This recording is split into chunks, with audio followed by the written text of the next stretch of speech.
But also, too, somebody who doesn't come from our sport and doesn't care and doesn't know that this is a problem. I just spent $300,000. I don't want to hear it. On today's episode of the Grab Matters podcast, we welcome on a very special guest, Dano. Today, we're sitting down with who can easily be most described as the voice of wakeboarding over the past at least 2 decades. You know, basically since the early to mid 2000s, Dano has been commentating, announcing, and being involved with wakeboard events. It can probably be argued he's been to more wakeboard events than anybody else, riders, event organizers, or anybody else. That's just how prevalent Dano's presence has been over the past couple of decades of wakeboarding. We're sitting down with Dano and guest co-host Garrett Cortez to go through Dano's life in wakeboarding, how he got started in the Midwest, actually trick skiing, and kind of how his progression through water sports has led him to being towed behind any vessel and pretty much on any form of ski, wakeboard, trick ski, shoe skis, barefooting, you name it, Dano is about it. We're talking about how he got started into announcing, what his life was like kind of on the road, traveling, announcing, how he was paying the bills. We're also talking about the Golden Mike podcast, which was a wakeboard podcast that Dano did, I think at least 140, 150 episodes of.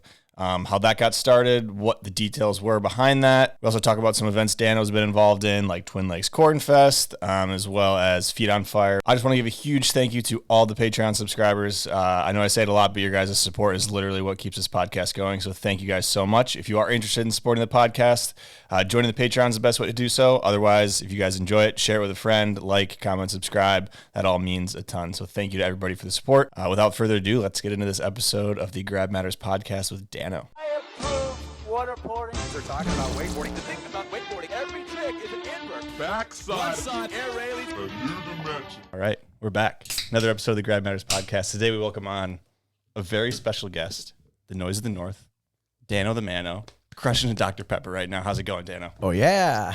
Yeah, everything is awesome. Hunter, thanks for having me over here. Very excited. The invite came through a bit ago, and just glad we could finally get our schedules together. I've been kind of living part-time up in Chicagoland, part-time down here, and actually we're kind of neighbors. I live on the other side of the lake. Yeah. Yep. So I live here in Windermere. Sorry to give it all away, but you have an insane spot over here. A lot of memories for me from like when I first moved down to Florida and kind of got into the scene. I actually remember. So when you drive over to your house, you drive through Windermere and you see all these amazing mansions and beautiful houses, and then all of a sudden you pull off the street and you're on a dirt road, but the houses just get better and better and better. And anyways, I remember probably the first week or so that I lived down here, getting in Eric Ruck's car and going over to Sean Watson, Andrew Atkinson, and I think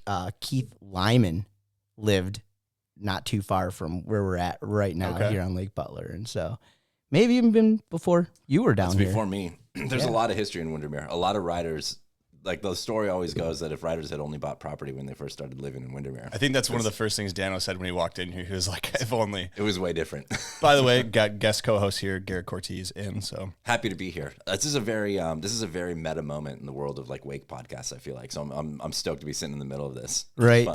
You're kind of like mediating right here. Everybody didn't know what was going to happen when Dano and Hunter got face to face, you know. See, we were throwing haymakers before the cameras went on, but we settled the beef. Yeah. No beef. I was angry. I was like, a podcast? You Really, think I'm man? coming on your podcast?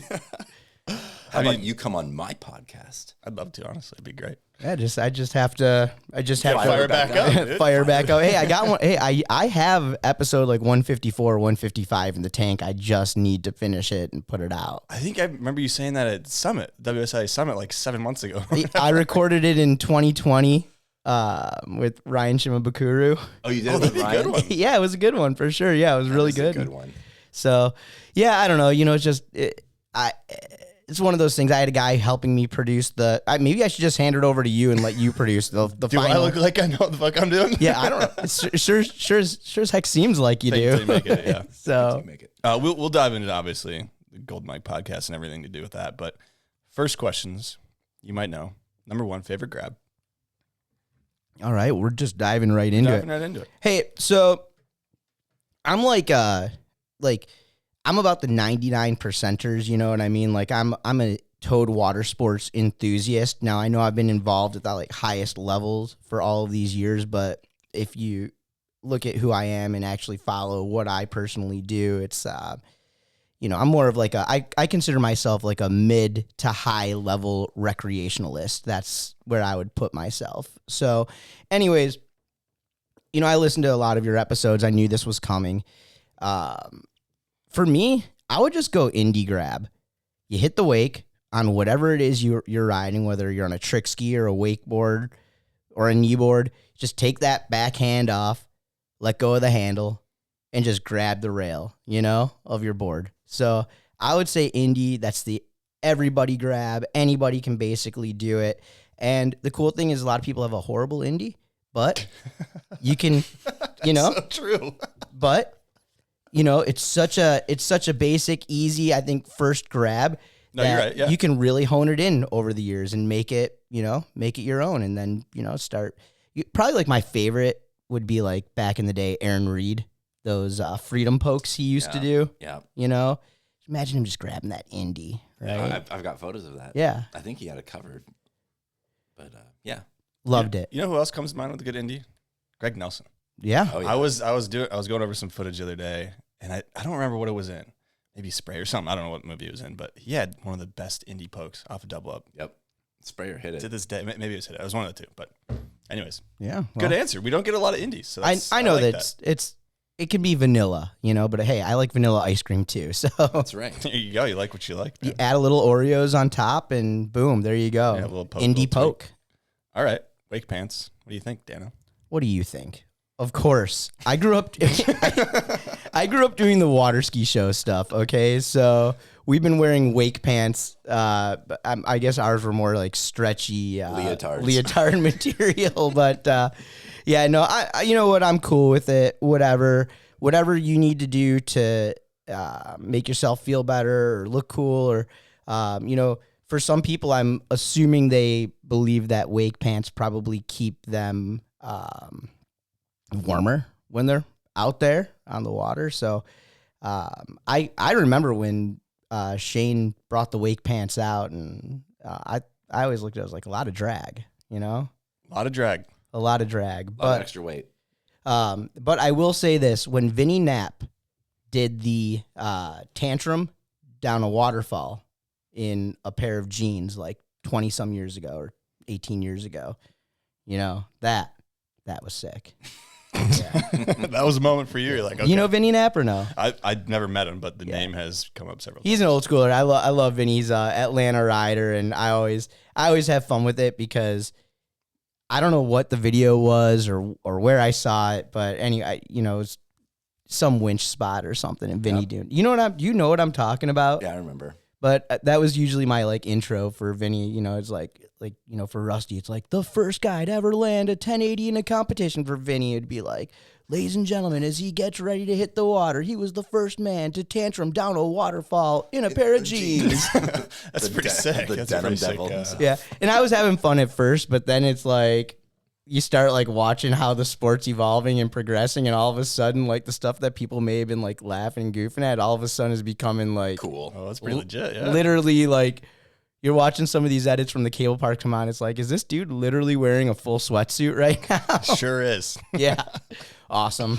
Practical? No, but fashion over function. That's what we like to say. So you've been referred to as a noise in the north, but you live in Florida right now. So would it not be the mouth of the South? The mouth of the South is actually where I got it from. So Okay. I am from the Midwest. I grew up in the Chicagoland. I grew up water skiing, and like my Toad Watersports experience was mostly up in Wisconsin, just over the border in Illinois. You being from Michigan, you know how it works. People from Illinois go to Michigan, find lakes in Wisconsin, or find lakes in Indiana. And so that's kind of what my family did. And if you would have met me 20 years ago, you would have only believed that I was from Wisconsin because I only claimed Wisconsin. I'm from a town of, I want to say like 32,000 people when I moved away in the year 2000. I went to high school, I think my graduating class had like 800 kids in it. It was massive. And as soon as I graduated high school, I moved up to Twin Lakes, Wisconsin, 3,200 people, So So, claiming the North. Anyways, I'm a huge wrestling fan. So when people like ask me, oh, hey, how'd you learn how to announce? It's like, yeah, I watched a lot of wrestling growing up. So All of it. He watched all of it. Yeah, I watched all of it. It's my earliest memories are literally being on a boat and watching wrestling. That's it right there. These are things that I remember. Like, and when I go back and I like look at the dates of some of these wrestling videos that I remember watching as a kid, it's like, dude, you were a toddler. And my earliest memories. WrestleMania 84. Yeah, WrestleMania 1, WrestleMania 2. I don't remember WrestleMania 1, but I remember like WrestleMania 2, WrestleMania 3. And but same thing on the boat. Like my earliest memory of being on the boat, my mom was like, I have no idea how you remember that because you were seriously a toddler. But I remember being in the mid 80s with a little blue tri-hull and watching my sister water ski behind the boat. Like I remember this memory, So yeah, pretty wild. So anyways, Noise of the North. I'm from the North. Okay. So, I mean, this is a great transition because I want to get into, growing up in the Midwest. So you're from the Chicago area. Your family would vacation into Wisconsin, and that's how you got started on the water? I wouldn't call it vacation because sometimes it wasn't a vacation, Do tell. Well, it's like, it was like my dad's thing, you know what I mean? I was into it because I followed suit, but and going to the lake is awesome. But like for my brother, he wasn't really into it. My sister was a little bit older than us, so she kind of was aged out of going to the lake. But I remember probably around 1988, which is right around when I would have learned to water ski. So I would have been 4, 5, 6 years old. I was born in 1982. I remember my dad and mom getting a small cottage that we would rent up in Wisconsin for a couple of summers, and that's when I learned how to water ski. And then they tore those cottages down, and so we lost that. So we would just trail our boat around. We did this for like 2 summers where we would trail our boat around. During the weekdays, we would go to a small lake up in Illinois called Diamond Lake, which, crazy enough, is where I have my first memories on a boat when I was an infant. Then it's where I learned how to slalom ski at like 10 or 11 years old. And my girlfriend Jane and I actually bought a condo on that lake just 4 years ago. So it's like kind of a full circle situation. Like a full circle situation. But yeah, so as far as like Wisconsin goes, in the summers we would go there on the weekends, and then as I said, we after we lost our cottage in Wisconsin, around 1990, 91, for about 2 summers, my dad, we would trail to the lake in Illinois, and then on the weekends, we would head over the border into Wisconsin. We would seek out a lake, hopefully that had a water ski show at it. We would find a motel. We would stay there. We would ski the lake all weekend and then watch the ski show and stuff like that. We were turned on to the ski show stuff when I learned to water ski up in Wisconsin. There was a small team called the Burlington Aqueducts or the Browns Lake Aqueducts. And they would be kind of considered like a B-level ski club. So in like ski shows, there's like multiple levels. This is, all news to me right here. So. Right. So like the biggest ski show club, and this is all amateur, non-paid, but like, so the team that I grew in would be considered a medium to big size club. And just so you know, like the ski club I grew up on, I ended up becoming an aquanaut in Twin Lakes, Wisconsin. Kevin Michael, Anthony Monaco, Eric Ruck, Shane Bonifay. Like, we've all been aquanauts at one time or another. In fact, like, I met Eric Ruck because I joined the aquanauts. I was going to ask when you met Eric Ruck, so it's perfect. Yep. So anyways, probably around 1991 or 2, my parents found the Aquanaut water ski show team. And at first I was going to be an aqueduct, but then it was like the aqueducts, no offense to any aqueducts who are listening, because I love the club. But does it still exist? It still exists. Oh, dude. In Wisconsin, you would be blown away from it's crazy because ski shows and towed water sports enthusiasm lives up there. It's so different than it is down here. Thing. It's awesome. It's just so different up there. It's all of your eggs aren't necessarily just in one basket. You know what I mean? You're not. I mean, there does exist some of that, but you look at dudes like myself, Eric Ruck, Kevin Michael, Anthony Monaco, where we grew up. We were good at everything, amazing at all of it. And then in the case of Eric Ruck, the best of all time, like So yeah. Anyways, I don't even know where we're going, but Oh, just growing up. So I mean, Yeah. you ran through how you met Eric Ruck, which is good. So I yeah, was just wondering yeah. that, So but- the ski show stuff. Anyways, we found the Aquanuts in Twin Lakes, and my parents fell in love with that town. And so around 1993, we found a small little studio apartment, and we would rent that in the summer. I mean, it was like $300 or $400 a month to live there. We had $1,000 Mark Twain 1968 outboard towboat. It wasn't even a towboat. My dad made it a towboat. He put a tripod ski tow on it. I learned up until my first flip on that boat, you know. So $1,000, 110 Merc outboard, 1968. I'm gonna see if I can find a picture Straight of up. this boat because it sounds badass. I have a photo. If you actually go on my Instagram, you'll have to like whatever. But I posted a photo like either on my dad's birthday or Father's Day one year of me and him kind of standing next to it. It was funny because my dad's got this Middle Eastern accent, and he got these letters for the side of the boat, and he got the same font as Nautique, but it said Ski Antique. So it's like if you just move the. But my dad would be like, Danny, it's the Ski Antique. He's like, this guy with this Ski Nautique is following us. He's like, he wants me to pull it off the boat. You know, it was really funny. But yeah, we had the Ski Antique. Yeah. I love that. How did your dad get into water skiing? You know, I don't know. I think my dad's just a lake life guy. I think he Okay. just loved being on the boat. I don't, you know, back in the day, there would be like those fights and you'd be like, okay, Dad. And now I feel bad about this kind of stuff. You know, the disrespect. He'd be like, keep working on the 180 or the slide. Like, I'd be like, dude, I want to try a flip or a grab. He's like, that's for wakeboarding, you know?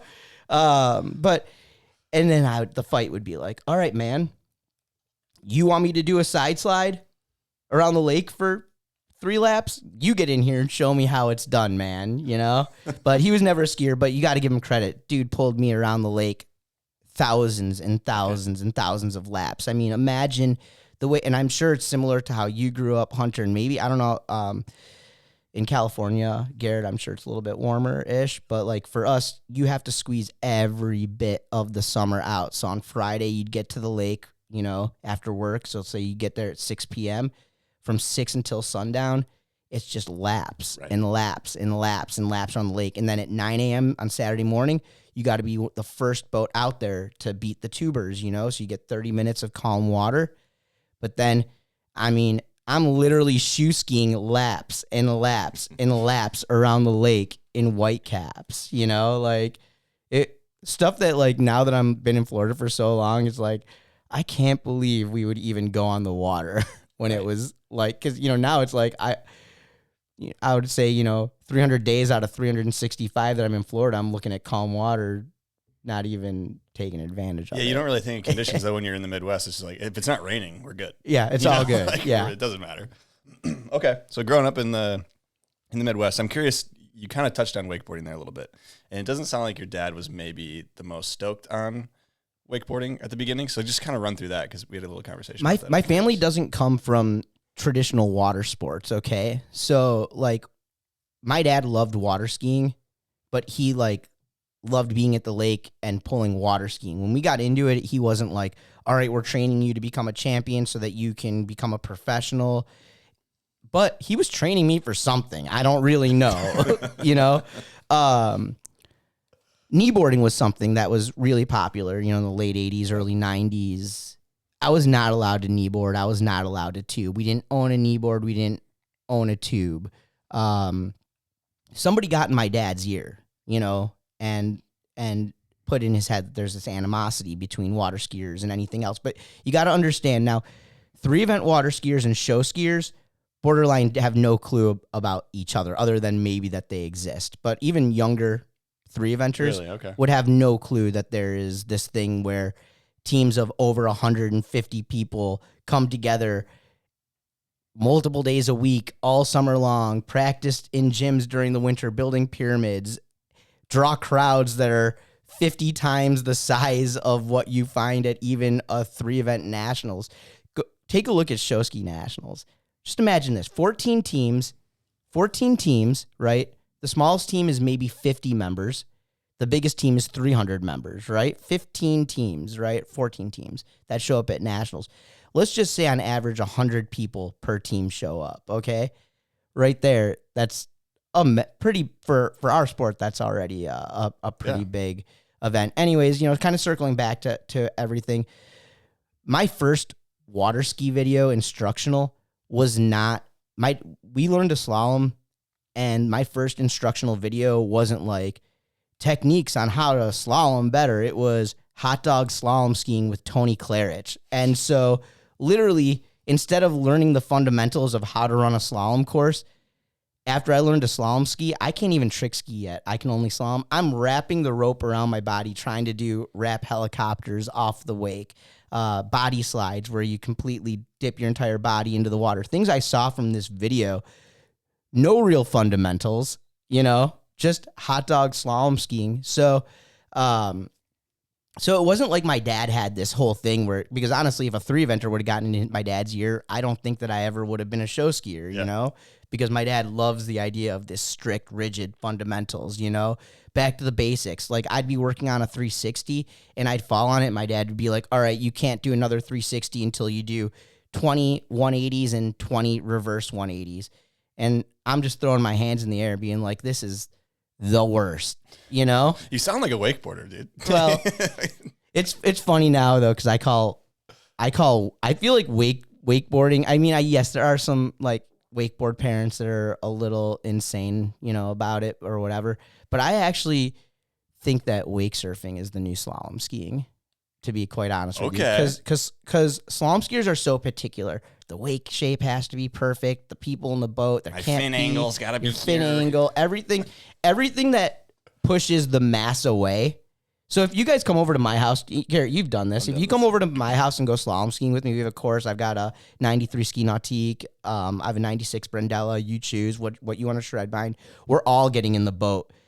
Nobody's caring about how big that wake is, because tell you what, it's going to be a whole hell of a lot smaller than the wakeboard wake you're used to. We're all riding my slalom ski, my 67-inch Senate from Radar with an adjustable boot on it. We're all using my rope, which has an EVA grip on it. And yeah, we're shortening it up, but we're not getting too particular. We're not going to adjust the fin. We're not making adjustments for this and that. And I get it, but we're not adding anything extra. We're going to go out and have some mid to high level recreational fun, and keep the fun in it and stuff like that. I'm all about that, dude.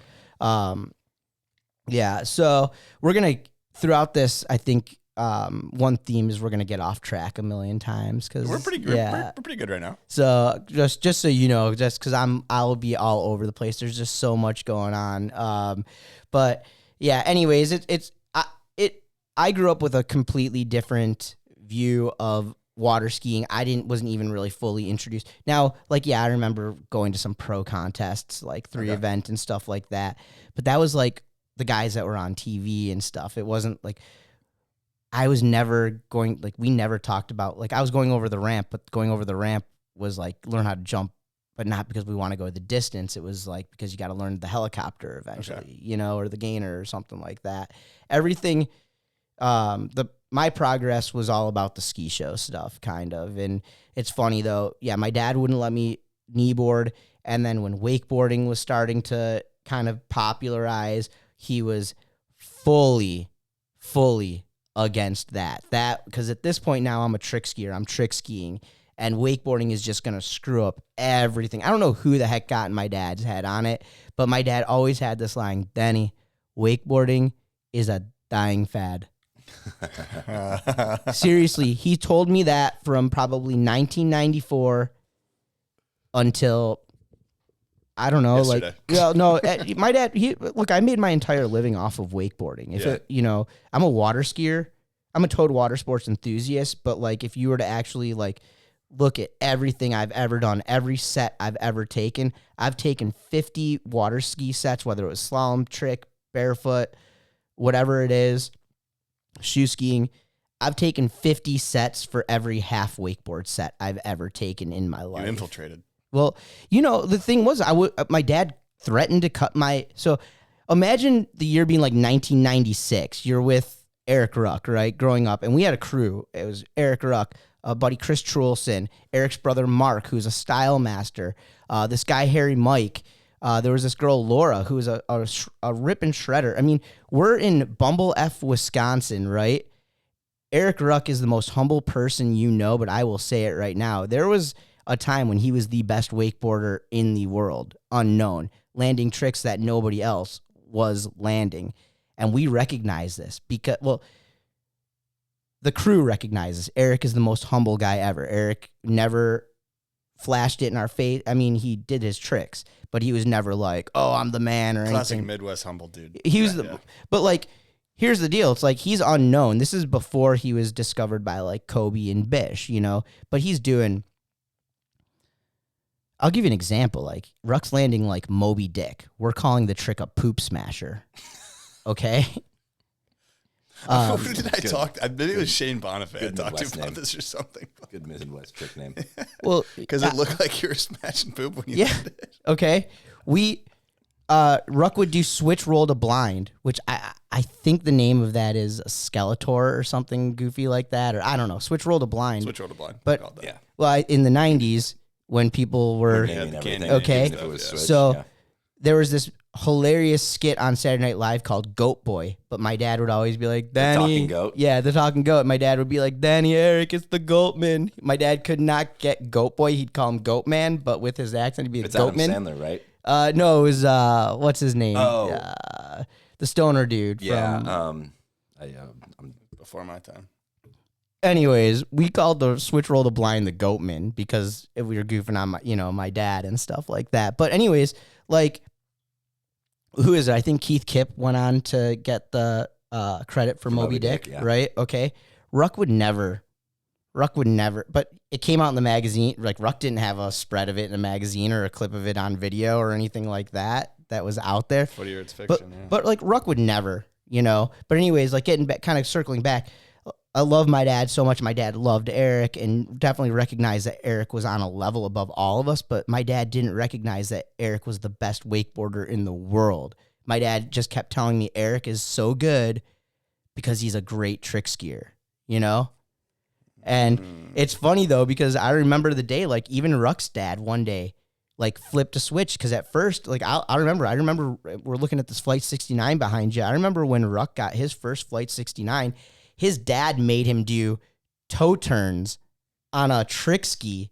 Eric had to do, like, wake toe turns. So, like, wake 180 toe turns on a trick ski so that he could go get his wakeboard. He was riding, like, a Hyperlight XP directional board before that, So, yeah, it was wild growing up kind of in that era. And that, because of that, that's sort of what pushed me. I was encouraged by a lot of people because at one point I was a pretty decent trick skier. It's like, oh, go down to Florida, go pro. It's like, yeah, the second I got down here, you get humbled pretty quickly. Okay, this is perfect. I was going to ask about moving to Florida. So when did that happen and why, I guess? So, well, I mean, I'd always known that I was planning to move to Florida. Growing up in the crew, Ruck, his brother, a group of us, we'd talked about it a lot. And Eric had moved down in 1999. He'd been coming down to go to ski school over at Bonifay's. And so he had a great relationship with those guys. Plus, we had a deeper relationship with Shane and not so much Parks at that early, like in like 97, 98 was when that relationship with Parks started growing a little bit more. But we were really close friends with Shane Bonifay for years before Parks. Shane would come with his mom up to Wisconsin, and his mom would give water ski lessons to the girls on our ski team. And Shane was like a little 10 or 11-year-old kid. But, he's starting to rip. And full disclosure, we were not, like, a couple of us weren't massive fans of Parks just because we were so jealous of him. And, like, imagine, okay, here's one thing that you don't know about a ski team. Like, a ski team, just the ballet line alone has, like, 15 to 20 girls in it, okay?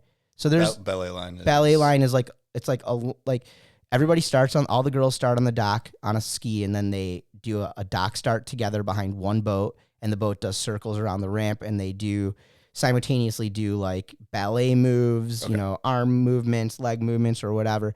So the really cool thing about being on a ski club is that the community is awesome. So it would kind of be like being the only dude cheerleader, at your, like, if you're that dude who's like, I don't care. I'm on the cheerleading squad. I hang out with, Right. all these or whatever. So anyways, all these girls would take swivel lessons from Shane's mom. So Shane came down, and him and Ruck and us, we all really hit it off. And actually she would just fly him into Wisconsin. He would just stay at Ruck's house for weeks.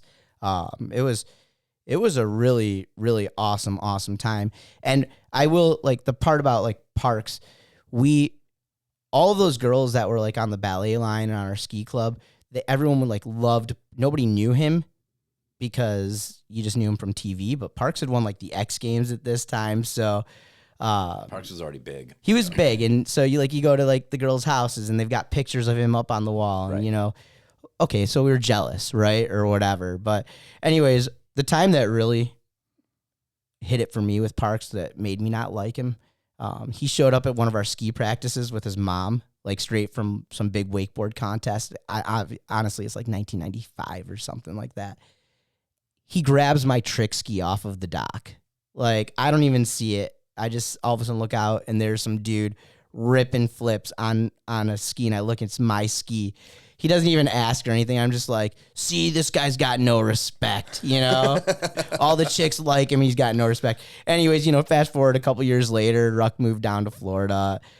You actually meet Parks. You get him outside of like an industry, something, outside of a contest or a conference or something like that. And where he's just where he is just who he is. And he's actually an awesome, big-hearted human, you know what I mean? And so, but there was definitely a time there. Circling back to the whole Florida thing, I knew I wanted to move here in junior high. For like to be on the water, or Yeah. okay. Not gonna lie, Like thinking you would be pro, or No, just to I be knew- in the scene. I knew. So junior high, high school, I knew being around Ruck that I knew that I was good. The best in my high school, right? Probably the best in my town. Probably the best in my county, right? Right. But when a guy like Eric Ruck would say, if you know anything about anything and you get in a boat, okay, you got 5 dudes who can all do back rolls. Even they can all do whirly birds.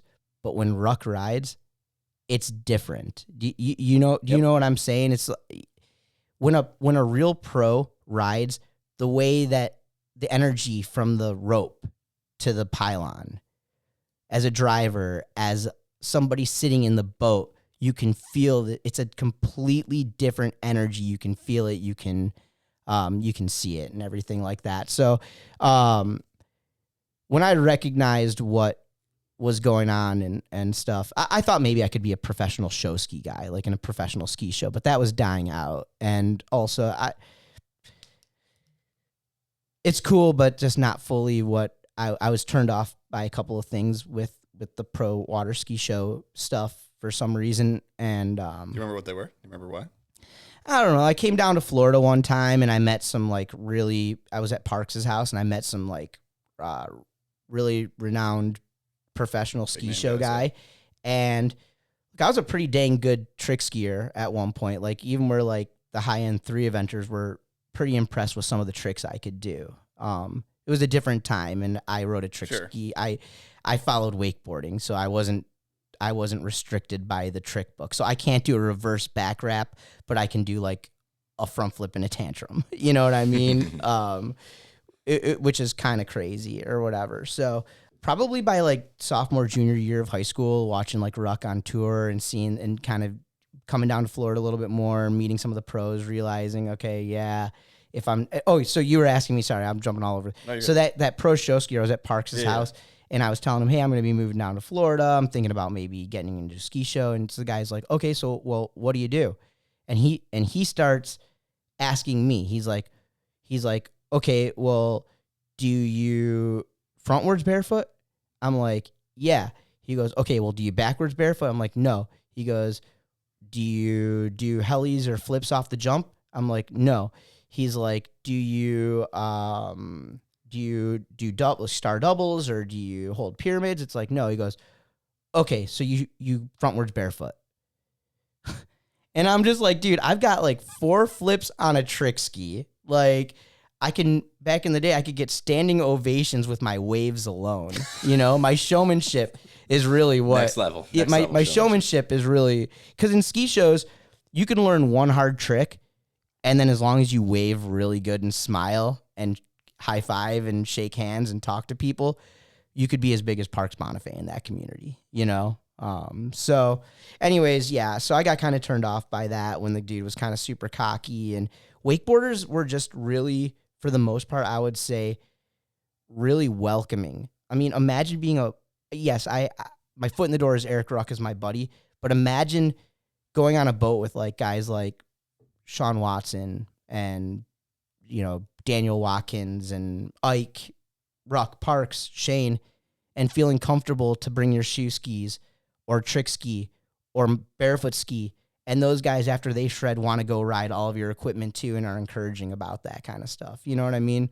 Wakeboarding was just a much more welcoming, and there was always that animosity with water skiing and stuff like that too. And honestly, like that was my biggest thing when I moved down here, was that my goal was, and it still is today, I guess it's just become a lot.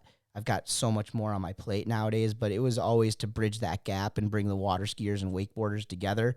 I thought that the negativity between the two parties was going to be the demise of Toad Watersports in general, because this is a goofy, fun thing that only some of us are privileged to do in the most cases on the weekend. So when you take one thing so freaking serious that you start bashing something else, that's negativity any which way you like it or not. And so to me, it's like, okay, yeah, I might choose not to wakeboard all the time, but I can look at it and I can find beauty and awesomeness, and I can find things that you're going to do on a wakeboard that I want to try on my trick ski, on my slalom ski, on my shoe skis.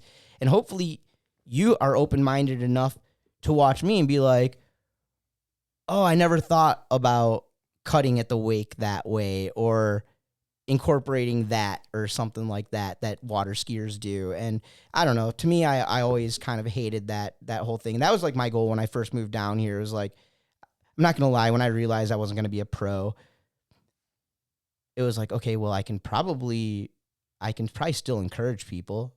I can probably still get my photo in magazines. I could probably get clips here and there or something like that. So that all that stuff kind of happened. Kind of circling back, as crazy as all this goes, in high school, at first, I thought that my ticket to getting on tour was that I was going to become a massage therapist. Nice. And Wait, with the pro wakeboard tour? yeah. In 1998, Hands of the North. in 1998, if you would have asked me what I'm going to do, I would have told you I'm going to go to massage school so that I can go on tour. Like, that would have been my ticket. I thought I was going to be the, on tour massage therapist. The PT. Yeah. The PT. But come to realize that I do not like massaging dudes. So How quickly did you come to that realization? probably the first time I saw Parks take his shirt off. No, I'm just joking. No, in general, I don't know. It was kind of just a crazy thought and idea or whatever, but announcing on tour was not that. Becoming an announcer was never, that was not a goal or anything. Honestly, when I moved down to Florida, the whole idea was to be able to water ski, wakeboard, shred in general every single day. Wake skate. I was really into wake skating when I first moved down here. What year did you move down here? So I would have moved down here in September of 2002. Mark Ruck and I drove down with my buddy Paul Weiler, and it was right before the 2002 Wakeboard Worlds. This is incredible. Eric Ruck's living with Parks. So we pull in Hiawassee. Mark Ruck and I move in with Eric and Parks.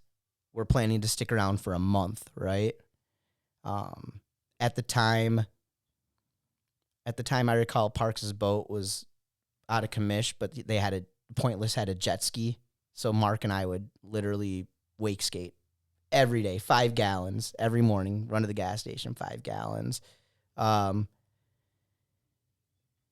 I would say by November of that year was when Ruck found his house over on Clear Lake, and I moved in with him immediately. I went home for the holidays, and then 03 full on was down here. I think I drove a bed down, but I didn't drive a bed down. I want to say that all of my bedroom gear for my first 10 years living in Florida, I got from Kobe Mikasic for like $100 or something like that. Yeah. So, so I moved down to Florida in September of 02, full time. I would say at the beginning of 2003, I moved in. It was me, Eric Ruck, Joey Meddock at the time. I started working. Okay, then I went home for that summer of 2003. I went back to Wisconsin. I skied with the ski show again. And do you make money when you do that at that no, point? it's free. That's You okay. pay money. So before I moved back up to Wisconsin for the summer, Daniel Watkins moved in with us. And that was my first time. Now, I'd spent some time with Watkins, but this was our first time actually meeting, greeting, hanging out, and spending some time together. And that was wild and insane to Why was it wild and insane? because the Australians are just much more different than us. They're way wilder, they're way looser. Looser is a great word. Which I can get wild and loose, but to have somebody even wilder and looser there, they fill in the gaps that maybe the cracks of where maybe I hadn't gotten loose enough or something like that. Their ability to do the endless summer and live that loose endlessly still blows my mind. 100%. So, okay, so now I've lived with Joey Meddock and Eric Ruck. Now I've lived with Watkins and Eric Ruck.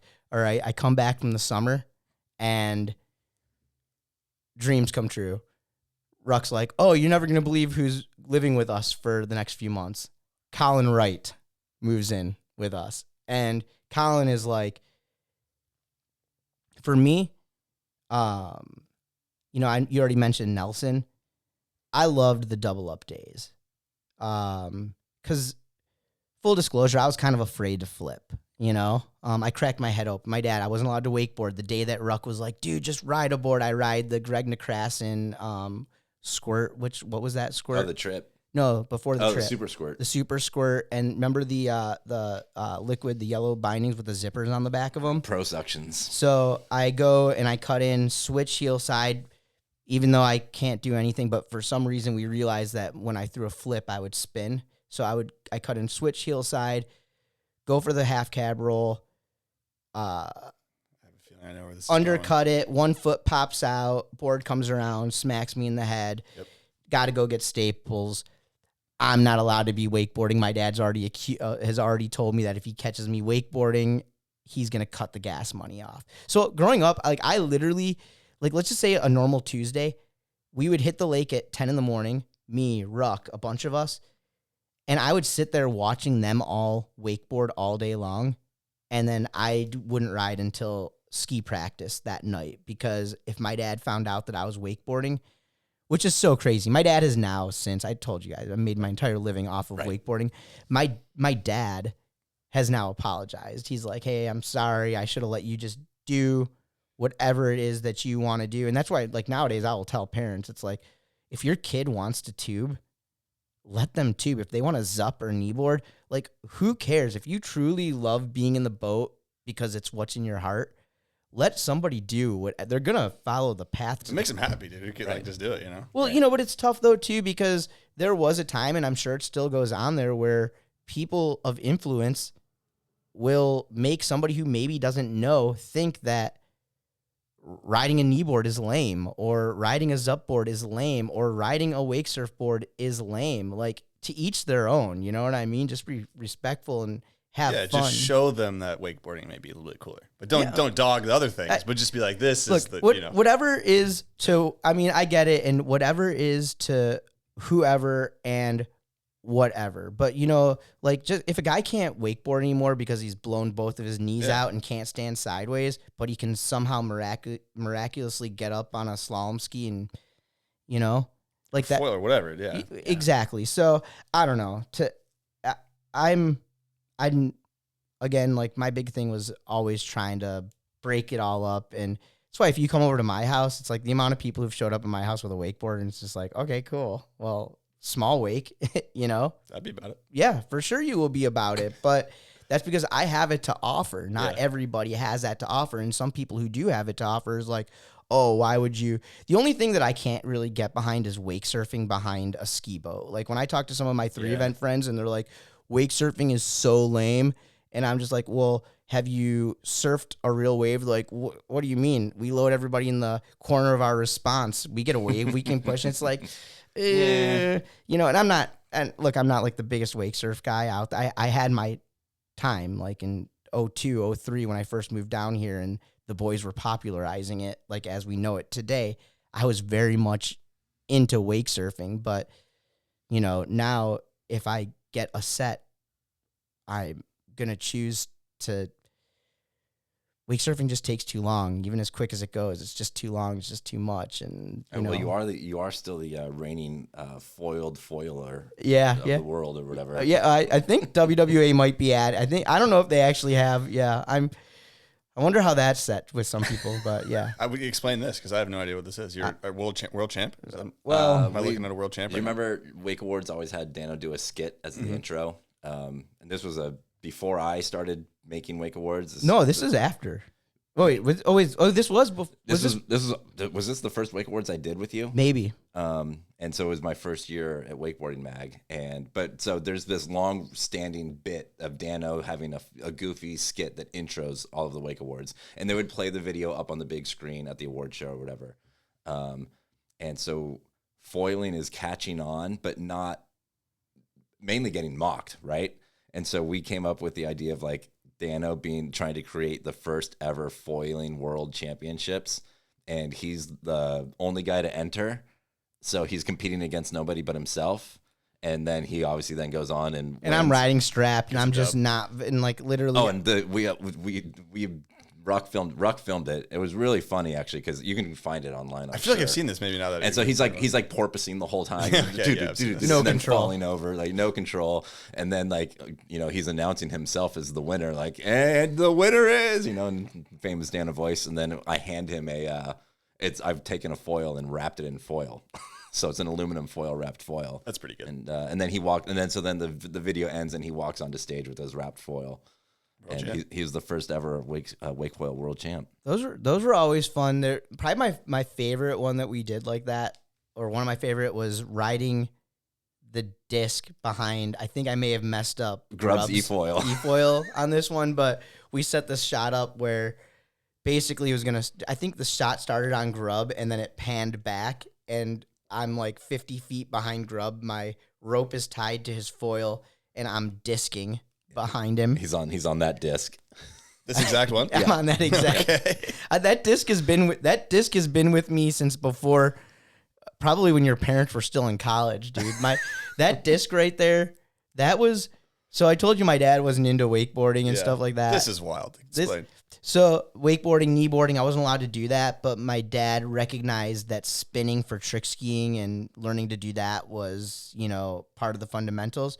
So one day it's like, he's like, Danny, I know you want the kneeboard and you want a wakeboard, but we're going to go get you something. And we show up at some dude's house, and literally this is what my dad's answer to kneeboarding and wakeboarding is: the hydro disc. So basically a disc is one of the oldest things in water sports, but usually someone takes a piece of plywood. Yeah, a piece of wood, I thought. My dad had a piece of plywood that they would cut. You cut a circle and you go out there and you just ride it, the most basic thing ever.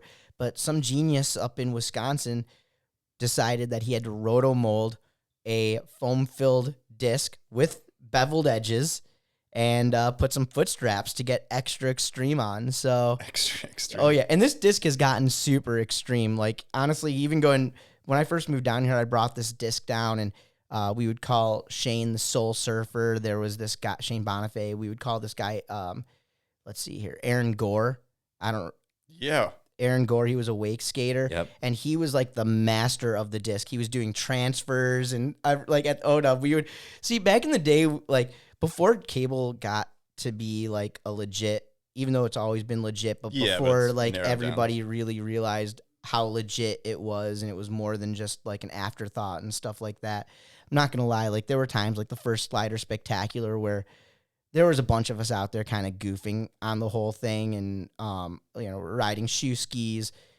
I could only do 360s off the ramp, but everybody else could do gainers, like backflips off the ramp on the shoe skis. We're riding the disc. We're just making a fool of the cable just because it was just goof and fun. And I don't know if you, Garrett, if you remember these days, but around 04, 05, maybe even 03, we would tailgate. They would close the cable at 9 and then reopen it at 9.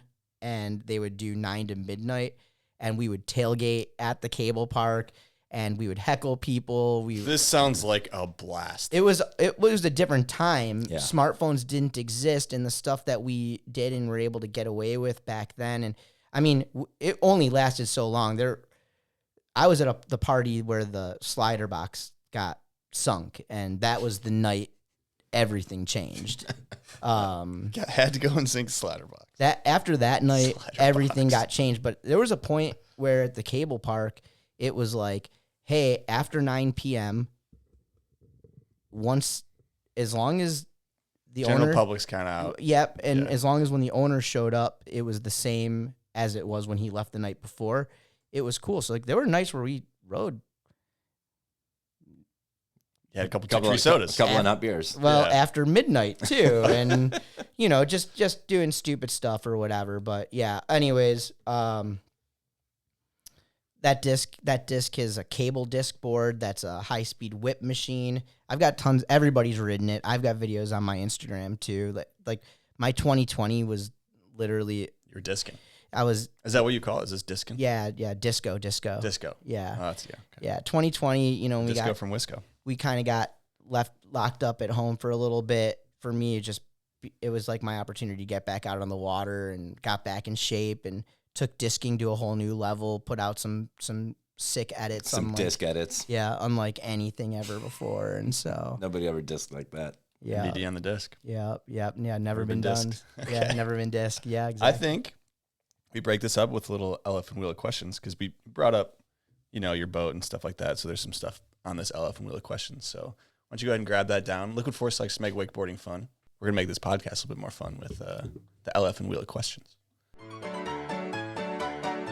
The LF'n wheel of questions.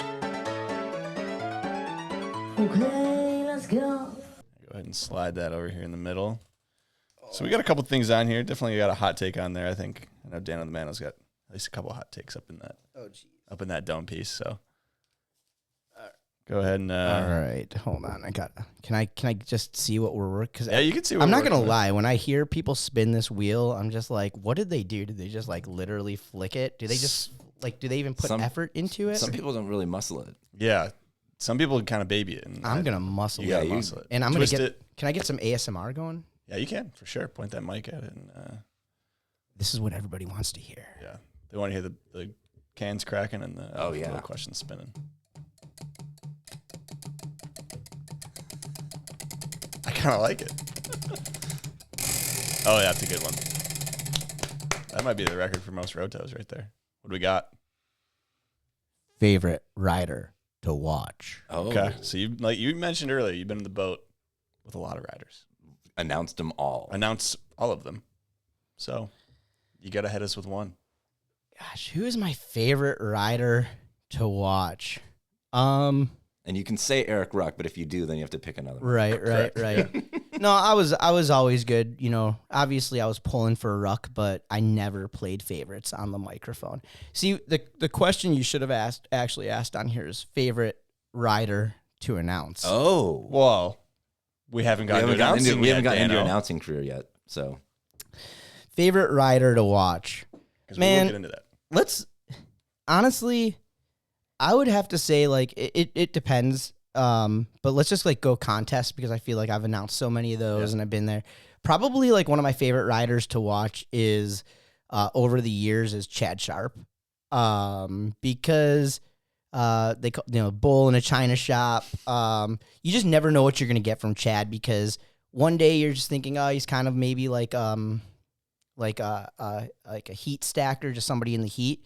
And then all of a sudden it's like every weekend of the summer, he's on the podium.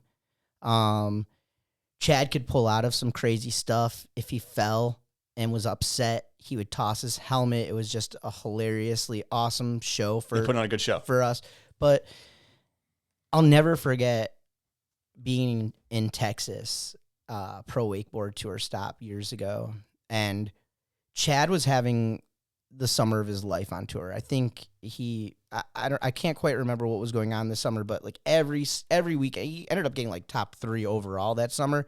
And I think this particular summer people would have been like, he's maybe a top 10, 15 rider, but definitely not going to podium every single week. And he did. I think that's the year he won the Alliance Rider of the Year. It could have been. Anyways, we're in Texas and he's coming through. I can't remember semifinal or final. Anyways, he cuts it the wake toe side, wake to wake, 720, lands on his toes. And at Texas Mastercraft at the time, they had these massive rails built into the water. They weren't the tour rails that traveled with us. These were posted. These were stationary rails, and Chad just slams, boom, right into the rail, and then rides right away from it. Not even. It doesn't even let go. Yeah, it gets right back into his run. So, yeah. Chad is just always so much fun because I think a lot of people, I think he flies under the radar. Yeah. I think he always flew under the radar for how good he really, really was and what he really brought to the table. Yeah, that's a good answer. That's Were because, were you announcing that run? Yeah, of course I was announcing that run. What'd you say when he slammed in the rail? I don't know. And Chad slams in the rail, and he's back at it. Yeah, I don't know. All right, so we got a wild card from the crew at Looking For Us, and we have Garrett here. Should I pop this back? So, yeah, you can pop that back up there. So, One more. what do we got, Garrett, here? We have a wild card where Dano, I believe, gets to eyeball this beautiful used ski Brandella, Let's go. Correct. and he has to estimate the price. Within 1,000, I think, is... Or are we doing prices right, like without going over? Oh, he's not competing against anybody because we know the answer. We know the answer, yeah. But yeah, Dano, you can eyeball this beautiful ski Brandella. Got some nice black and white photos here I think for you. first things first is to identify the year of this boat. 96. There should be a spec sheet. Is this a 96? Pull out the third There's sheet. specs on the third sheet. I don't think this is 96. So I own The listing could be wrong. I do have a 96. So this is a sport comp right here. Oh boy, he knows. He knows what's going on. He knows the models. I So figured. I have a short line comp is what I have. So this sport comp looks to be an open bow. I'd say this is probably a 20-foot, 6-inch boat. If I were to take a wild Just guess, to take a guess. my guess is it's probably a 98. Okay. Which we'll right? find out. Yeah, you can look. I don't know if look the at listings are specs. correct. I'm I not mean, gonna. No, the price isn't on the spec sheet. Oh, it's not You're on good. there. Yeah, you can look it Okay, up. You got a okay, photo of so the engine there. I'll put photos in. for the viewers. 350 Merc Cruiser Look at this guy. is the engine on this thing. Let me just see exactly. Okay, so this is actually a 96, same year as me. Very clean, 183 hours. Is that there's no way 96 100? I mean, that's got a new engine, right? Maybe it's a rebuilt engine. Yeah, something. Or they left off a zero. That's what I'm saying. Exactly. A lot of people.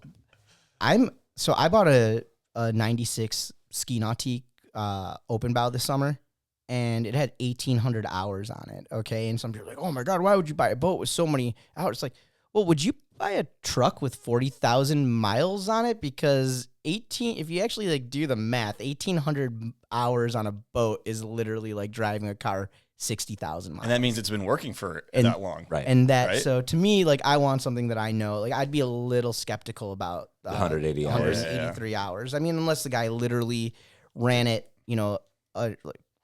but also down in Florida, if this is where the boat is, the way that people ride is so much different down here and ski. Where we all grew up, guys, you load up the boat and you go out for the day. All day. Here it's like 20 minutes. 20 minutes a person. So if you got 3 dudes, you're lucky you're lucky if you're in the boat for less than an hour or so, Yeah. This one's in Colorado.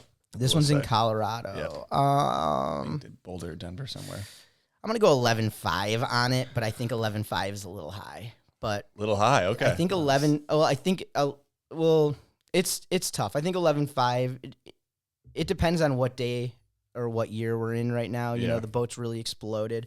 I consider my 96 closed bow short line comp, a $10,000 nugget, as I like to call it, a token, as I like to say. Like, I think my boat's all day long. I would put my boat up for 14,000. I'd like to get 12 out of it. But I can tell a story too, so I think I can to the right person. Yeah, I'm gonna go 11,500 on this ski Brendella right here. I like it though. It looks like it's white on white with a black stripe on it. It's a beautiful boat. It's mint. What do we got on it?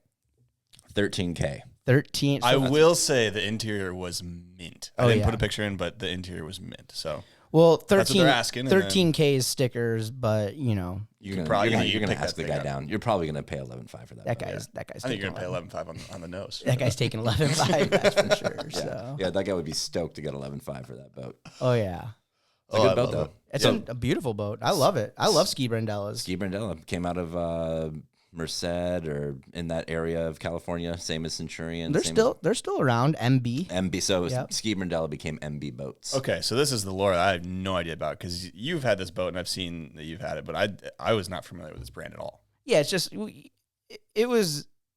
There were more brands back in the day. Yeah. I mean, it was just way Toyota cooler. made boats for a Yeah, little I bit mean, there, so. but even in like the 80s and in the 80s, I mean, there was like a boat called Bimini Skier, Marlin Skier. I mean, a lot of them are all knockoffs or based off of each other or whatever. But there was a lot of options for what I would consider a utility style towboat. Yep. A long time ago. There's a lot of manufacturing in California too. A lot of those brands were you had Calabria or Calabria. I forget how people pronounce it. Sanger. Calabria. Sanger's still Sanger's still around. ripping. Calabria, Hydrodyne, and Brendella, like for a period of time in the late 90s, were all running the same boats, just different graphics, different options. Right. Okay, interesting. Yeah, I didn't know they became MB. That's pretty cool. Mm-hmm. So it's Mike Brendel. He made Ski Brendella, and Mike Brendel worked for Mastercraft in the 80s, and so when he was a designer there, and that's kind of how wanted to make his own. Yep. So like the early Brendellas and the Mastercrafts kind of have some similarities, you know. Okay. Speaking of boats, we got a Patreon question from Rich Wheeler, and this one's a little bit more on the serious side, but you've been involved with WSAA for a while. You're at the conference this past year, and I'm sure you're going to be at the one this year. But he's wondering, what are your thoughts on the Wake Responsibility campaign and its enduring impact in the light of growing legislation to ban wake boats around the country? What, as an industry, can people do better so we don't, continue to see more restrictions on boats? Educate, practice being cool when you're on the water. Just because you have an expensive boat. I mean, the thing is the people who are causing the problem aren't the people who are listening to this show, unfortunately. Facts. We are, as an industry, we're doing what we can do to educate people. I'm never going to forget 1993 watching some dude in a 25-foot bayliner come past my dock and everybody pointing and being like, what an idiot. Look at this jerk. Like, this dude shouldn't be on this lake. What a moron, right? And then he went away and it was like, dude, forgot about that. But now send a sparkly pink with an orange stripe and 7 speakers and a boat, a boat that your neighbor's jealous of, and somebody who's uneducated, right? And in a lot of cases too, the people who try to tell some of these surf guys who are uneducated, like they don't go about it the right way, but also too, somebody who doesn't come from our sport and doesn't care and doesn't know that this is a problem. I just spent $300,000. I don't want to hear it. I'm doing whatever I want, dude. Yeah. Right. It's an education and it's an etiquette thing, and a-holes are a-holes, whichever way you look at it, whether he's in a 25-foot Malibu or a 25-foot Cobalt, right? Chances are dude's going to be coming close to your shoreline, blah, blah, blah, whatever. Unfortunately, the 25-foot Malibu is a one of maybe 6 that look like it. The Cobalt's going to be a little bit more It's hard to cookie pick cutter. those ones apart, You know what I mean? I think we're doing our best. I think the worst thing is for anything to pass through. I think that it comes down to people just needing to be respectful for their lakes and understanding it. I live on a 150-acre lake in both Florida and in Illinois. The wake surfers on the lake here in Florida, with the exception of new neighbors who just are new, they know. They know where the good water is. They know what makes the neighbors angry.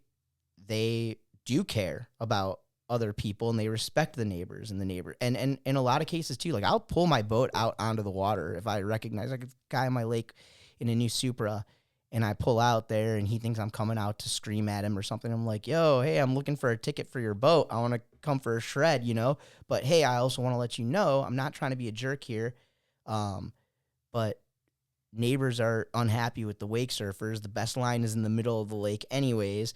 The law might be that it's only 100 feet away from docks. The etiquette is at least 200 feet, but you're going to be better off staying out there in the middle. And some guys are just like, cool, man, thanks for the info. I had no idea. You know? And some dudes, you know, I pulled up on one guy. He wasn't even wake surfing. I pulled up on a guy in a jet ski. His kid's in the water, elbow deep in the jet of his jet ski. And I look at the guy's wrist and I go, sir, do you have, I'm like, because I went out there to help him. I noticed there was a guy sitting for 15 minutes in the middle of the lake. He sucked a rope up or something wrong. I pull up to him.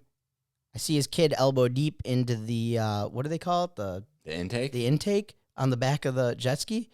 Elbow deep. I look at the guy's wrist. I'm like, sir, do you still have the cord attached? And I'm like, sir, you need to disattach that like right now. And I kind of raised my voice at the guy and he got embarrassed. And then he snapped back at me. And it's like, I don't want to see you rip your kid's like, arm off. Yeah. You obviously don't know, man. And it's cool. And I'm not trying to be a jerk here, but you know, getting back to it, you know, it's just, it's tough. It's embarrassing when somebody, you know, when you have a toy, a cool, awesome thing, and it's expensive. And you don't know how to use it or the etiquette of using it. Exactly. And, I don't know, can our industry do a better job of educating? Well, every wakeboard and wake surfer that comes out has a card that talks about wake responsibly. It's pretty easy. There's 3 pillars to it, you know, and they're all pretty commonsensical in my opinion, you know what They don't I mean? need to be explained. You know, and maybe it is your first boat and maybe you don't realize how well people can hear your music. You know what I mean? But like, as long as you come up and straight up say to me, hey man, like, it's 9 a.m, you know, and I'm not angry. I'm just asking out of respect to my family. Can you wait till, you know, there's time and a place for it, you know? So, getting back to, you know, his question, I think WSIA is doing a great job. I think that, they're fighting hard for us, but I think on our level, we need to fight harder. I've seen some meetings. In more cases than not, there's more people there with pitchforks than there are people representing for us, including the problem makers. But again, the problem makers aren't the ones listening to your show.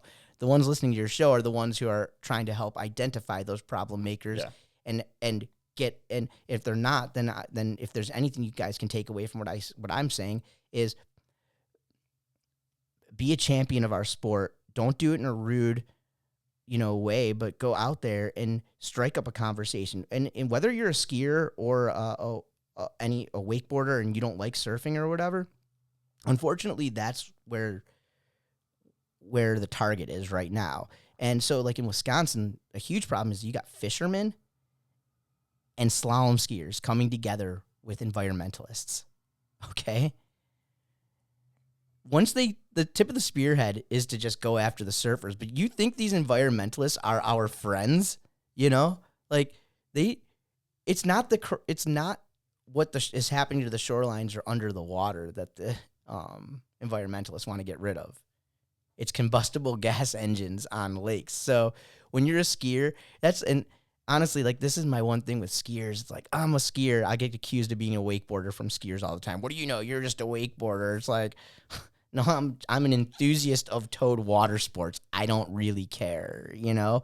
But the big thing is that when you bring in this animosity and then you start fighting against your brothers and sisters, it's like, okay, cool, sweet. We just restricted the lake from surfing today. But you know what? To that 70-year-old mayor of the town or village, whatever, commissioner, he doesn't care. He doesn't wakeboard. He doesn't surf. He doesn't slalom ski. All of that is the same exact thing. So the second you get the ball rolling on the surfing being closed down, then all of a sudden, well, the slalom skiers are annoying us. Let's restrict courses and let's restrict them being able to actually ski. And then all of a sudden it's like, oh, well, if the slalom skiers can't go 36 or 34 or 32 miles an hour, well, now we need to restrict the fishermen who need to get from point A to point B, and they can only go slow, no wake. So these guys think they're like doing this off. It's so funny. I love water skiing, but like water skiing kind of pushed, like I've been the announcer for the Masters for almost 20 years. For a lot of that period of time, I was announcing water skiing because in my heart, I felt like I would be the best guy to do it.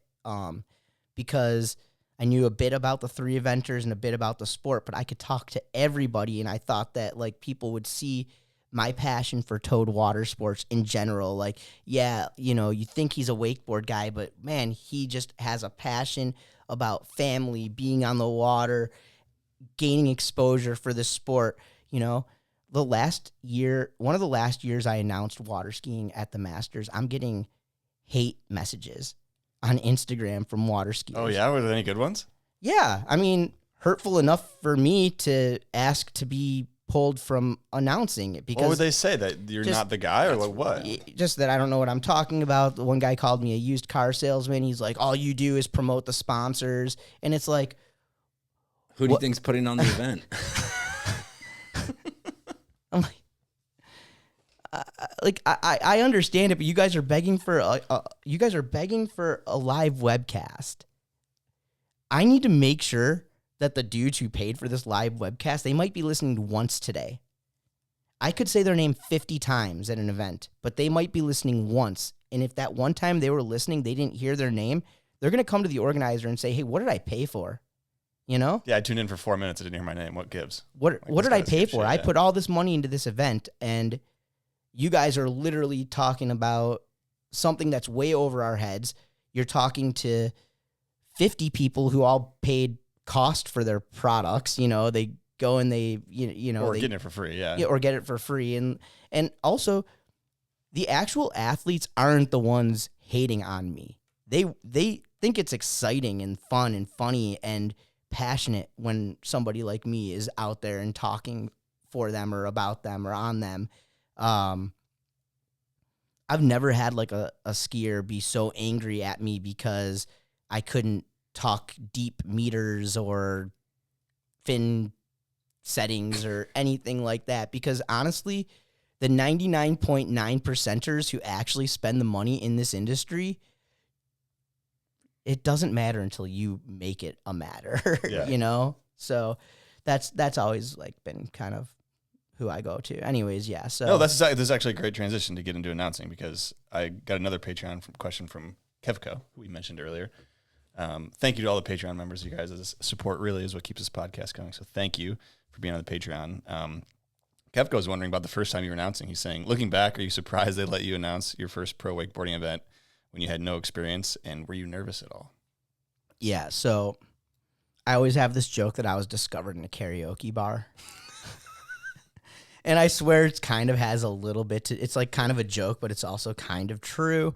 Okay, look, I have a little bit of announcing experience. I grew up in the water ski show. Every water ski show has an announcer. I used to grab the microphone and goof off at practices. I announced a couple of junior ski shows or whatever. But I really honed my skills in announcing and, mic handling, goofing off at karaoke. Do you remember Garrett Muggsy's, that bar in 33rd Street? It's not there anymore, but there was no age restrictions or limitations on anything 20 some years ago. So I think we're at the You're definitely in the clear. So there was no age restrictions on anything. Granted, most of us were around 21-ish, so it was all good. But every Friday night they would have this karaoke, and I would come in and I would just take over. Like, I would literally take over and run it, and everybody came through. Everybody came through one time or another through this. You were like hosting the karaoke? I mean, not basically. If the guy would cut me off, there would be 30, right? You were there, like Is that where they filmed Sean Murray's karaoke part in? Was it 12 Honkies where he does the karaoke? No. Yeah. This was after. place. This would have been after Right, 12 right. Honkies. So, anyways, like everybody would go nuts and be like, "Boo!" It's like the dude had to let me get up there, but like I got everybody, like people who you would never think would sing karaoke are up there singing and whatever. Anyways, also around this time, I'm working at Performance Ski and Surf. So you got to understand, Eric Ruck, foot in the door, right? Then I start working at Performance Ski and Surf, another foot in the door. Pre-moving to Florida, I'd sold boats for a couple of, like 2.5 years at Munson Ski up in Chicagoland. So I've already been introduced professionally into the industry to some people. I'm going to dealer meetings, so like I'm rubbing elbows.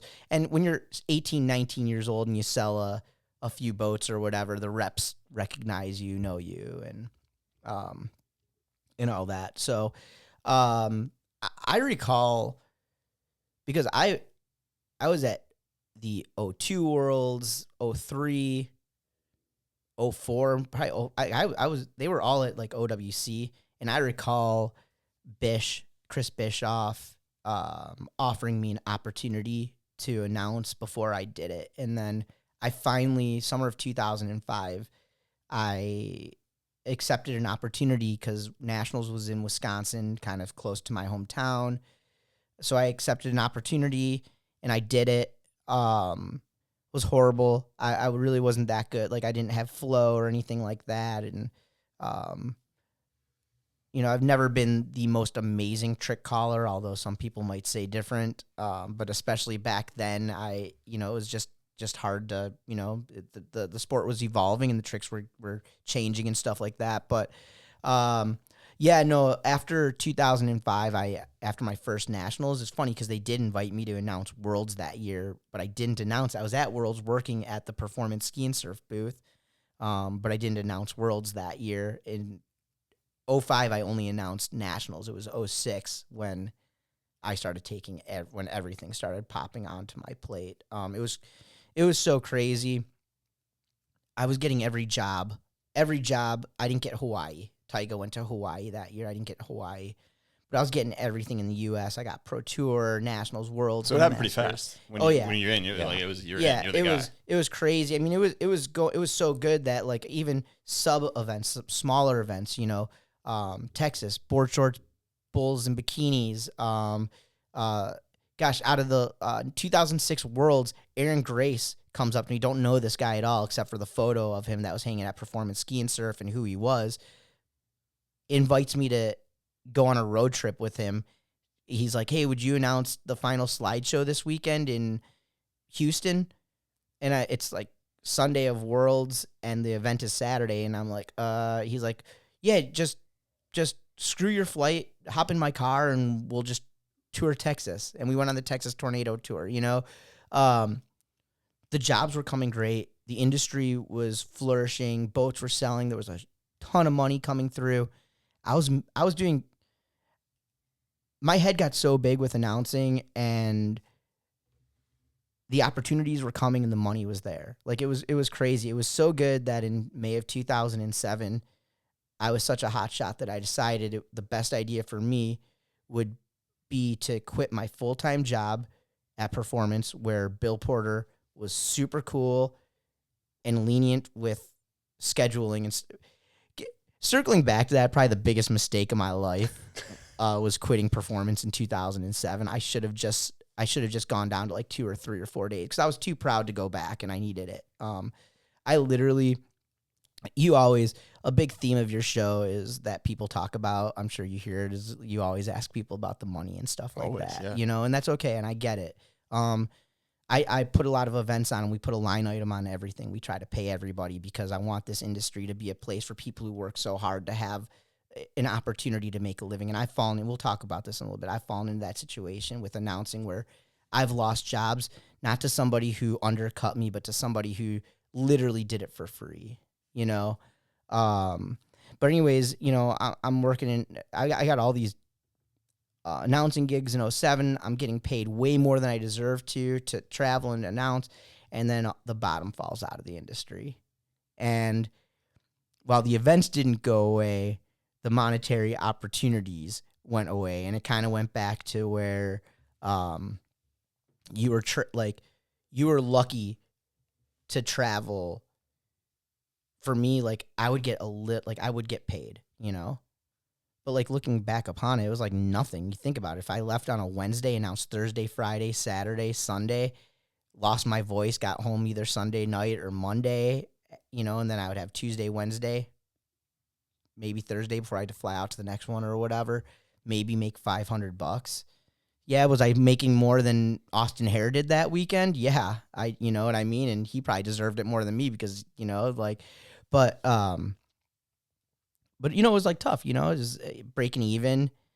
I was still lucky and more lucky than most of the other guys. I didn't have to pay to be there, know? And it was always my joke. If I met a girl, she'd be like, oh, I'm here at the contest. Oh yeah. How'd you do today? I'm like, yeah, I got paid. No matter what. Yeah. That was like, for me, it was like always cool. But, it took a long time. I mean, basically I didn't, as far as like getting paid for what I should get paid to announce an event. It's funny, when I first started, I definitely did not deserve it because I was so bad in honing in my skills. I should have been paying people to allow me to hone my skills in. But it took up until like 2015, 16, almost eight years for me to kind of get back to where I was. And even my best year announcing and with the podcast before I got my job with Roswell, maybe $35,000. You know what I mean? So I'm lucky to say that I don't have debt. Yeah. But it wasn't. But it wasn't lucrative. But also, what was lucrative? My bag of stories, my bag of experiences. When the WWA introduced me to how points and status works on the airlines, it took me like 12 months, and the next 2 times I went to Japan were first class. Korea, first class. Like, how does this happen? Literally, the flight would have cost more than I made in the entire first quarter of the year, and somehow, you know what I mean? Yeah.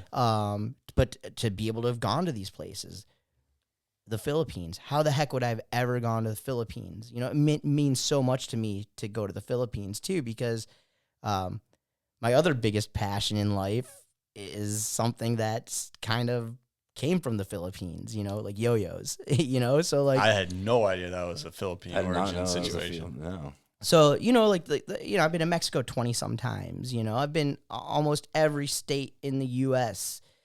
Almost never had to pay for it, you know? So, the money was like, not great. These things were all paid for though, right? So everything, it was like everything. The take home isn't huge, but like you said, that stories and every everything passport. But there was, and Garrett, somebody who's been, and even you, Hunter, I know starting to see you like go on trips, and these trips, you want to hang and run around with the boys and stuff, and it starts costing. Everybody goes to dinner, and you sometimes you go to Japan. By the time you have dinners, drinks, sake, you come home and it's like, okay, sweet. Well, there was another flat weekend, you know what I mean? Like I just went out there to make $800 and I spent 1,000. Sweet, But I never am frustrated, mad, or angry about any of that stuff because the experiences that I have gotten through announcing and my dream when I was in junior high and high school was to be a part of this industry and travel with Ruck, like I wanted to be with Ruck on the road and all of that stuff. And I got it, you know what I mean? And it was cool. And I was able to actually for like the last 5 years, Ruck was on tour. He never paid for a hotel room. He was like, sweet, you're on tour now? Cool. We're shacking up, Because your hotel room's paid for. Nice. Yeah, seriously. Yeah. Smart. But it was everything I wanted, like traveling around with my best friend, doing the stuff that we sat in the boat talking about. I always tell Pete, like the show skiers, there's, I'm like, you gotta like kids go home and pretend to be you, and wakeboarders compared to show skiers, I just feel like they tend to have a little more professionalism because they kind of understand and know, when you're a pro wakeboarder, you're a pro wakeboarder, and that sometimes people are watching. When you're like the best show skier, you're still kind of in that bubble.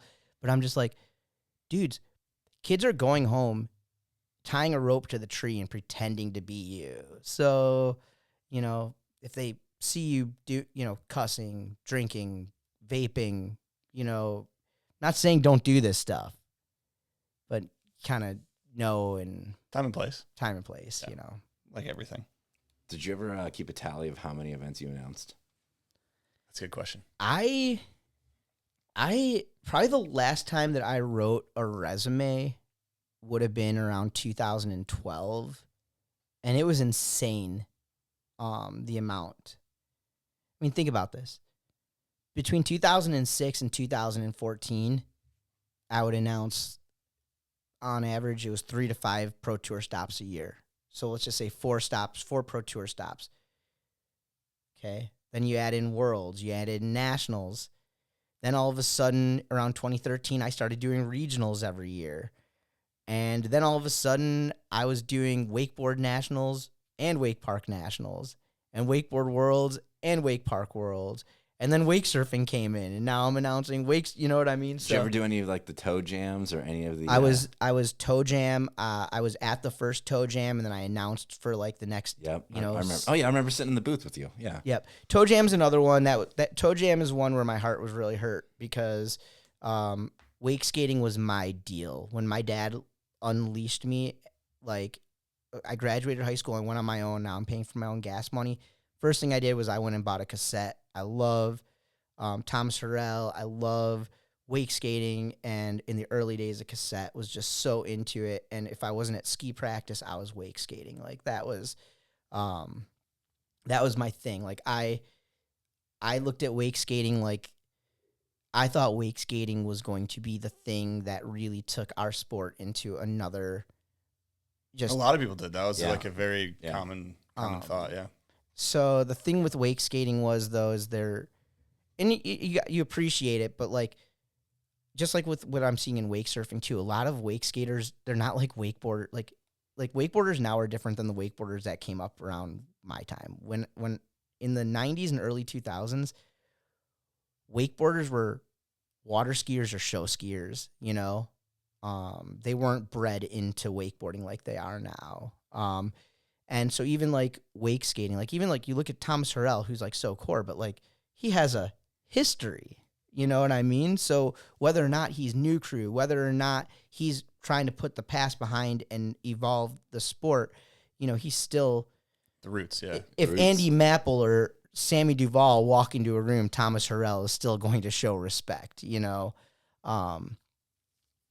Wake skating was like one of those things where I was a part of the toe jams. We loved it. I mean, at the beginning days of the toe jams, the crowd was comprised of all the wakeboarders, right? Oh yeah. You know, to be there to support the wake skaters, a lot of which were former wakeboarders, you know?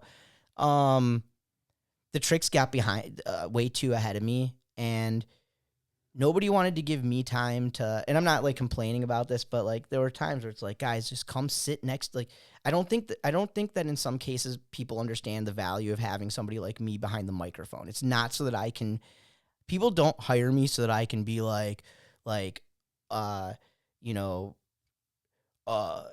just call out the most difficult tricks, because that matters to you, Hunter. You know what I mean? It's got like. No, I know what you're saying, because it matters to the people that already know what it is. Right. So like, you're just preaching to the choir. And the you whole time. sit there and you're like, oh, Dano has no clue what he's talking about up there. And honestly, like when I first got into announcing, this is what I thought of the other announcers, like not wakeboard announcers, like waterski. I'm like, I should be up there because even though I'm a wakeboard guy, I can tell stories about these skiers better than they can, or I can at least talk about what's going on. And like, you go talk to sponsors, go talk to the heads from GM. Why do they like me? Why do they want me at events? Because when they're listening, they don't feel like they're being talked down to. They don't feel like they don't belong. They don't feel stupid. I'm not like, when I call, I don't just go, and there's the Whirly Bird, there's the Moby Dick, and there's the Pete Rose. It's like, okay, sweet, you just said things, you know? Right, it's just things. I If will- it's not entertaining, it's I just will, things. but I will break it down, you know what I mean, and talk to you like a first grader in a nice way. You have to, because all you these know? people have the basic first grade education of what they're watching.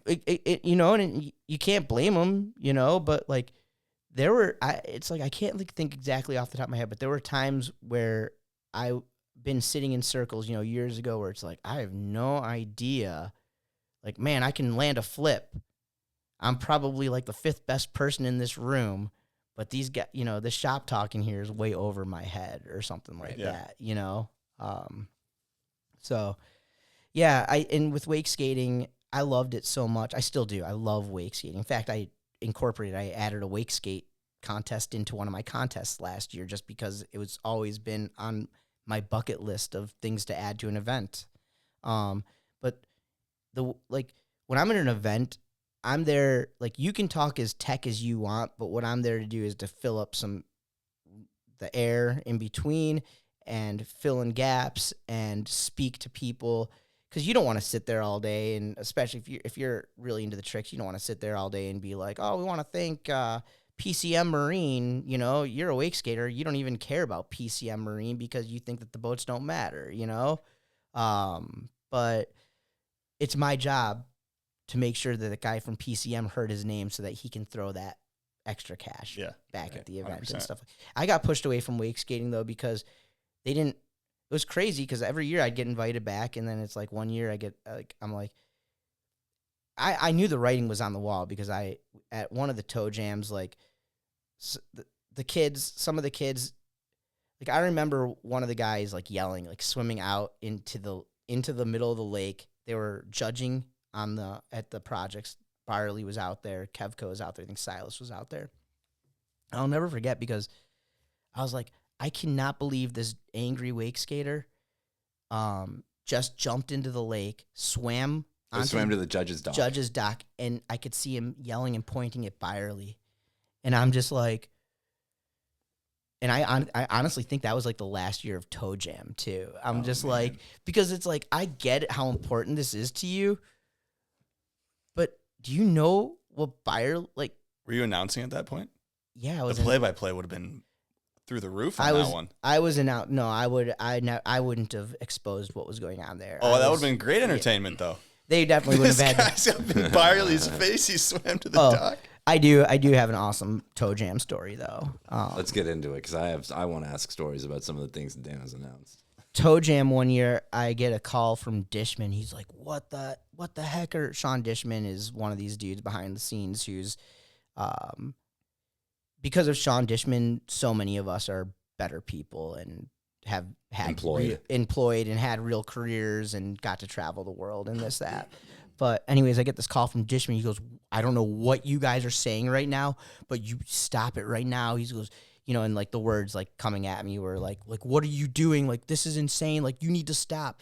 Well, this is in the early days of webcasting. Again, this is like 2009 or something like that. They took a lavalier mic and they just put that next to a speaker so that you could, to get the audio, whatever was coming out of the speaker. Well, there happened to be two dudes standing next to the speaker discussing their steaks and experience at Rachel's the night before. That's to be a strip club, I'm assuming. Yeah, okay. Over by ODub. And the title sponsor of this event series is definitely a brand where this kind of talk does not fit within their culture level.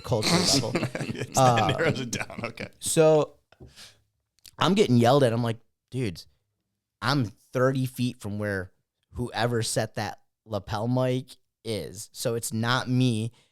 And I've never been to Rachel's, you know, like I can, like, look, I'm turning red just talking about it right now. So, you know, anyways, that was really funny. I wish I could get a little deeper into what they were actually saying, but you know, I'll leave it up to all of your all's imagination. Gary, you said, I mean, I know you got to go here in a couple minutes, but you said you had some stories. So go back to your resume. What was the last tally you had for how many events you've announced? It's if it's like Pro Tour, if we count Pro Tour as one event, or if we're counting Pro Tour as I want individual events. Yeah, the maximum number. I think I did the math. I think it was something like 850 or something. Yeah, I would be surprised, aside from somebody like a Chad Sharp, Chris Bischoff. There's I'm probably in the top 10 of all time people who've been to the most. I was gonna say been there probably has to be. And even though because I went to everything, I was going to regionals. I mean, guys, I've announced adaptive water ski world championships, which is awesome. I've announced the U.S. Open of water skiing. I'm trying to like think of like some of the weird. I've gone to Mexico. One time I'm announcing in Mexico and they're like sitting there, they're filming me and I look at my host and I'm like, they have no idea what I'm saying. He's like, yeah, but they're like clapping and they're like loving. He goes, they don't care. He's like, you're the voice. He's like, you're the voice. Just say, oh yeah. You know? Just say, oh yeah. Just bring the energy, dude. Bring the energy. But I'm curious how Feet on Fire came about, because you were talking earlier about just wanting to be that bridge, and you could see that from the earliest Feet on Fires, where it was like you said, the wakeboarders were super accepting, and the wakeboarders wanted to go out and be on the water and have fun, and if that meant like trying to barefoot for the first time in this goofy ass contest, then hell yeah, they were going to do it. But you also would have other pro barefooters come out, and so I'm curious how Feet on Fire sort of came about. It obviously grew into we had some fun with that over the years. But I want to hear a good Feet on Fire story. Okay, so Hunter, you're familiar with Feet on Fire? It was on my list. So. Okay, sweet. Okay, so going back to earlier when I was talking about the acceptance of like wakeboarders were to a guy like me who's a water skier, you know, it goes back, like we'd always be talking. Parks was in the ski show, Ruck was in the ski show, Watkins, Ike were in the ski show.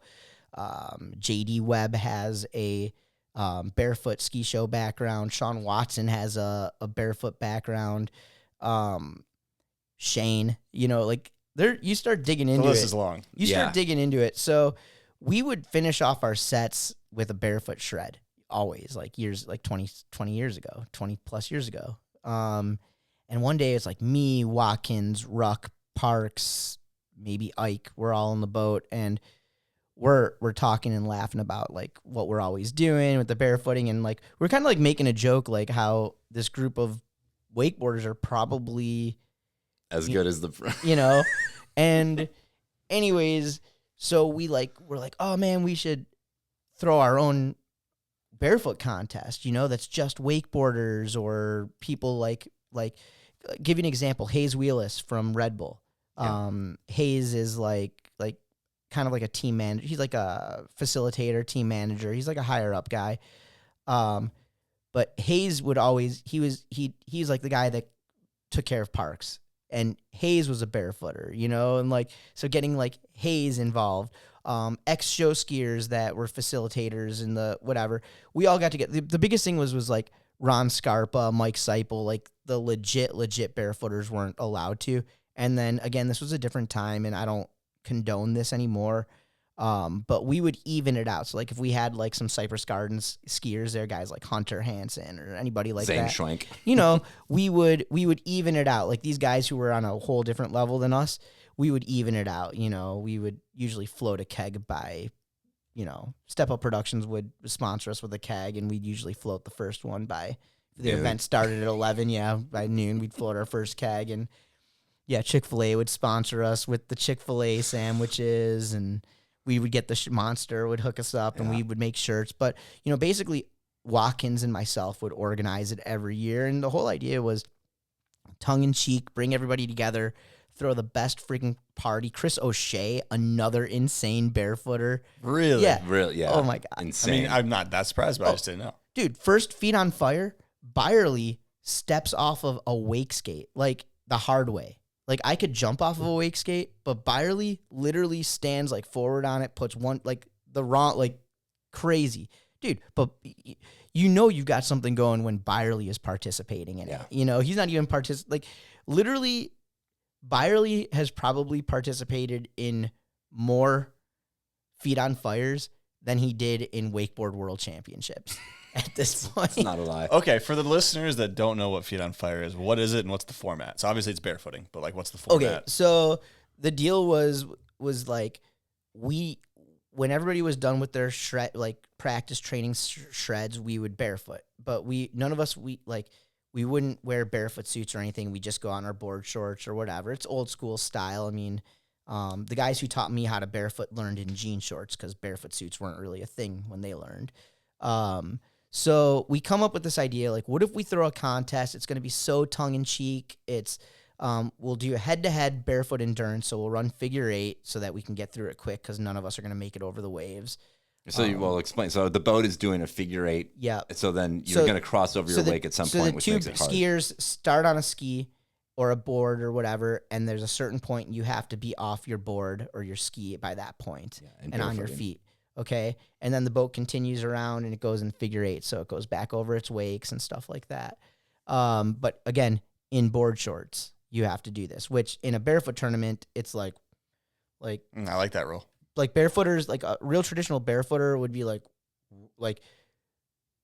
barefooting in just a pair of shorts is like a party move. You know what I mean? It's a party move. It's not like how you practice, train, or compete. Is this because barefoot suits are padded and you fall? Exactly. That's why it's cooler.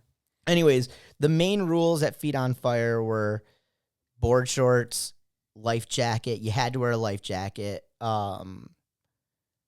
Beers, you know. Yeah, it was very, very loose, you know. It was very loose. Anyways, Watson won the first Feet on Fire. I think Watson won it the second year in a row as well. Chad Buechler, who is just kind of a guy who used to hang around with all of us, he was a show skier. He won it one year. Pooped in Ruck's neighbor's yard later that night. JD Webb has won it like 3 times. Zane's won it twice. Is this just head to head and you just go all the way to the end? Yeah. All the way to the end. Yeah. I'd like to bring it back this year. So the guys that would make it to the end, I mean, sometimes you had like 32 rounds. Yeah, I mean, there's full bracket. Yeah, it's a full bracket. Yeah, exactly. So we start with 32, and then exactly. So the first year of Feet on Fire, 2005, I actually messed my foot up so bad that I still carry the injury with me. In fact, I just did a scraping of my heel yesterday. So I put a hole in. It was me. I made it into round 2 of Feet on Fire, and it was me versus Watkins in round 1, and Watkins and I basically came up with the event. Tony Smith named the event. We called up Alliance. It's a good name. So when we decided we were going to do this, we called Tony Smith because we're like, we'll get Alliance to, because Alliance was always about, promoting these tongue-in-cheek things. So we knew this would be a perfect thing. And we called Tony Smith, and he's like, yep, the only thing, it's got to be called Feet on Fire.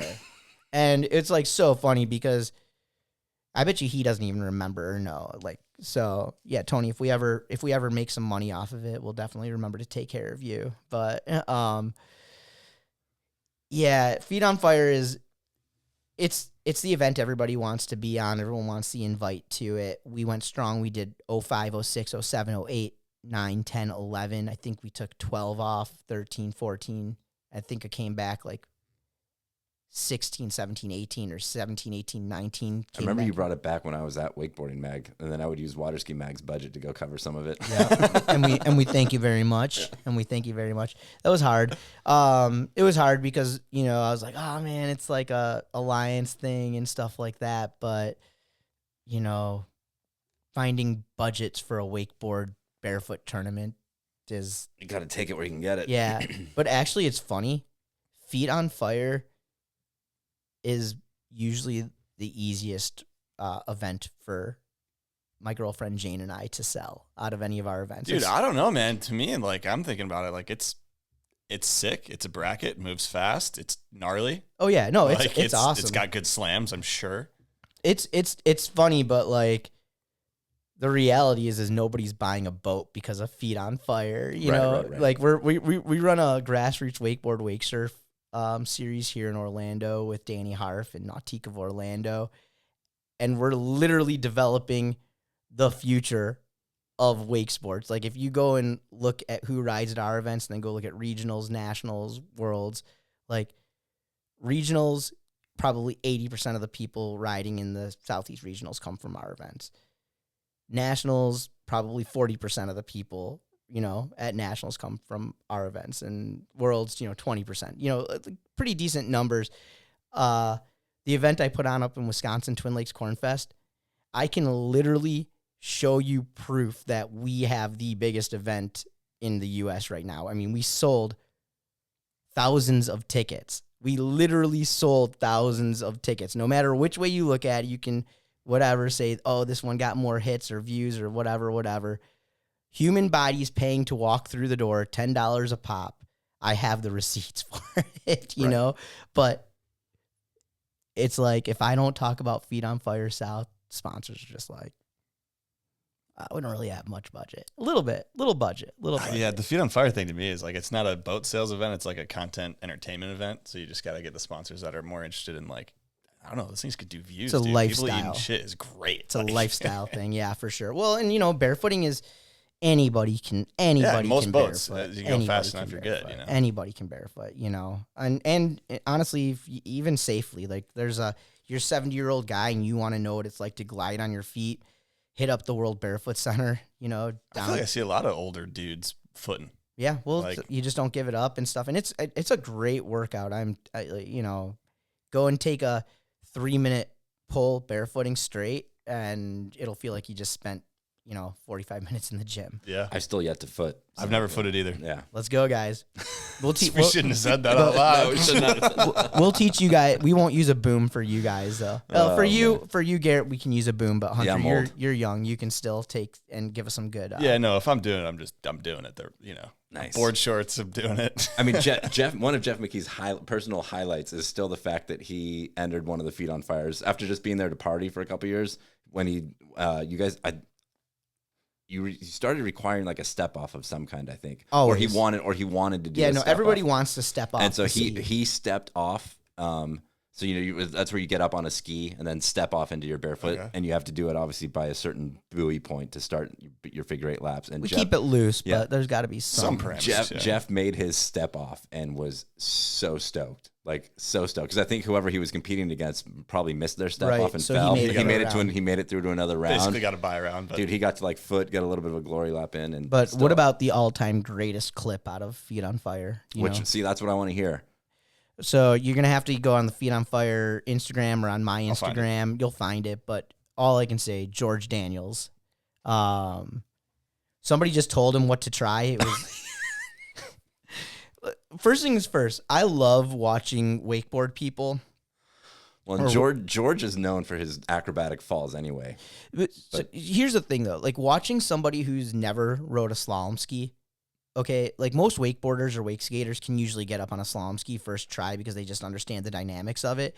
But watching somebody try to ride something sideways that's meant to be ridden forwards, and anytime you watch, like I've got a video of Tyler Hyam when he was on my podcast and he skied with me. I had him ride a trick ski that day, and watching him ride the trick ski and standing on it like a wakeboard, but it's like, dude, you're standing forwards, but somehow you've got your body contorted. trick skiing is fucking hard, man. Anyways, so George Daniels, he gets up on the slalom ski, all good. And, for barefooting, the way a step off works is let's say you're right foot forward, you take your left foot, you put it into the curl of the wake, and then you transfer all of your weight, almost 100%, like say 99% of your weight over to your left foot. And then you just softly pull out of the ski and then set that foot right back down, right? George literally puts his foot into the water, steps out of the ski, puts that foot in front of him, then takes his back foot, steps in front of that. He's like running on the water. He's literally running on the water. And I posted a video up on my Instagram a while ago. Sometimes if I'm having a bad day and I just need, that extra bit of a endorphin rush from people double tapping their screen. I'll like post it or something like that. This couldn't have ended well though. Yeah, no, I mean, it ended well for the rest of us, But yeah, go check that out. I'll put that in the video in here. Yes, Feet on Fire, amazing. Would love to bring it back for 2025. We've also been doing Feet on Fire up at, like the year that we did Feet on Fire in Florida, 2005. That year, I brought it up to Wisconsin. I did it with my ski club, alumni skiers versus current skiers. So we've been running Feet on Fire both in Florida and in Wisconsin. Although the Wisconsin one's a little bit different. The rules are similar and stuff like that, but usually no pro wakeboarders. It's a great event. I couldn't think of a better formatted event, dude. This needs to go worldwide. This needs a tour. Oh, yeah, let's Feet go. on Fire tour, dude. Come on. You could make a really entertaining social media show out of That's it. what I'm saying. Yeah, like in bracket style, so easy to. Oh man, I'm getting juiced on barefoot, and didn't think that ever happened. Yeah. It's. You never know, man. You invite the Mano on the show and, gets fun, wild. dude. You want to run through these gifts, Dano? Is that what's Yeah, if that's cool. what's next? Yeah, I'm back into it. Dano, I got the gift of a Dr. Pepper. kind I'm enough stoked on that. to bring some gifts. Yes. He also did bring a 6-pack of Dr. Pepper. I did. Dr. Pepper minis. Yes, To be minis. specific. Yep. Watching the figure. Yeah. Only 90 calories in those things. All right. I got to be careful because I don't want the ASMR in here. So let me just get some of this stuff out first. Not everything I'm bringing here is a gift for you, but I do have a few nifty gifties. Okay, we got All yeah, right. you run through this, whatever. So I'm not giving these to you, but I always hear you guys talking about the movies and this and that. And I'm like looking around here and I see that you do have some stuff. But when I first started the Golden Mike podcast, and I was trying to figure out what it was going to be and everything, one of my thoughts was that I was going to review every wakeboard movie that ever came out. Oh, dang. And there was like 2 versions of it. You can use this because I'm totally like, I'm not saying I'm done. I've got a million other things going on. And and I think this would be something really cool. I think doing video watches and reviewing the movies would be sick. And then also doing a video watch through with like, say you and like, I've got like metronome in my hand right here. So like you and I don't know, like, Luca. it would be cool. It would be cool. I'm trying to get Luca in here for a long time. It would be cool to see like some of those guys on there, but like you look at this movie here, and it's like Lyman, Ruck, Parks, Billy McKee, Greg Necrass, and Byerly. You just look at the names of people. So it'd be cool to kind of cherry pick a few and see, anyways. So I'll just go through them real quick here. Metronome, Gravity Sucks, Wake the Beast, and High Wake Drifter. Have you seen this? DVD triple up. I have not seen the triple. So, well, these are all separate movies, but on one. Yeah. So, anyways, Ron Side and Glance from Sideways sent me all these movies years ago. And so I was collecting them. Out of the Pond, LF'n Awesome, Transgression. I actually... Are those all still in the wrapper? Yeah, they are. Some of them are still in the wrapper. Some of them I also kind of opened. This one is really cool, and this is special to me. This is a VHS he's holding. Yes, but I'm going to actually gift this to you. I got to figure out how to play it. You don't have to. You don't have to because I also have it on DVD. So I'd be cool to leave these with you if you want, but I do want to get them back at some point. Yeah, definitely. This is Baker's Dozen. This is probably the last movie that Colin Wright had made. And anyways, when I interviewed Colin on my podcast, so Colin was a huge influence on me because going back to kind of some of the stuff we were talking about earlier, I'm not going to lie now, like I was definitely more afraid of going upside down than I was of spinning when I was younger. And so I kind of gravitated towards guys like Colin Wright who, never went upside down. I mean, and when he did, it wasn't like crazy tech upside down. It was just crazy style upside down. So getting to like live with Colin and spend a bunch of time with him at Rucks was awesome. Colin opened doors for me. I loved wake skating. Him and Silas brought me out to Oregon to announce Hippodrome. Hippodrome. That was a great event. So like being a part of that. Anyways, when I interviewed Colin Wright on my podcast, I brought this VHS that he had done and asked him to sign it. I was going to say, it looks signed, but I couldn't tell. So I'm going to give this to you, but just know that on the cover is not Colin Wright. I think it's Luke Wolf. Okay. But oh, is it? Okay. Yeah. Anyways. I just met him. So that is a gift. This is sick. Thank for you, Dano. you. This is going to go up. I got to figure out where, but it's going to go up. Incomplete. Look at that. On DVD. The classic. Probably the best, the wakeboarding movie that kind of changed everything. All or Nothing is another one. You wonder why some of these are still in package. Remember, I worked at Munson Ski in Chicagoland from September of 2000, say, until on and off until May of 2003. I worked at Performance Ski and Surf from October of 03 until May of 07, okay? I watched a lot, and I grew up with Eric Ruck, and we watched a lot of wakeboard movies. So a lot of these I've seen dozens or hundreds of times. Here's another one. I'll never forget being with Ruck at Show Ski Nationals when Spray came out and him picking Spray up. My dad, I would not be allowed to buy a wakeboard movie. Really anti-wakeboard household for a little bit there. It's funny. My dad did for 8th grade, my birthday in 8th grade, they did get me a wakeboard, a Conley Razor. Yes. Keep in mind now, like, 2 generations of twin tips have already come out at this point, and I'm getting a single tip, single fin. anyways, hit it Mayday on here. I know I saw 12 honkies. Yep. I already saw that you have that. Such is life right here. Another, I don't know what It's year another it is. Saturn Lands. This one means a lot to me, and I think you're really going to like it. I don't know if you've been able to see it, but Linear Perspective is the first Wakeskate movie that came out. Watched this movie 1,000 times. And the movie that came out before that, if you haven't seen it, you're going to love it. This is called Decline of the Water Ski Monopoly. It's on YouTube for the listeners. I'll put the link down below. So you'll dig that. Make sure Linear Perspective is so good. Sumato came out after that. Was another Wakeskate movie, and then it's all the cassette Thomas Harrell influence. Got that cassette logo on there. Blackout. I actually just got a copy of that. And Red Bull Panama Terry Bailey gave chapter, it to and me. Double or Nothing is on here too. So this has got 3. Yeah. And then Hyperlight Welcome. Yep. So, yeah. Anyways, That's a stash. I love it. That is a stash and a half, dude. I'll let you decide if you want to borrow some of these. After this, we'll go through and then.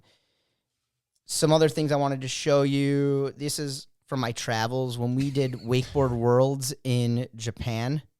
There was a WWA Wakeboard World Championships theme song called Beat Wave. And I'm so bummed. You walked in here and you said, "Do you have a CD player?"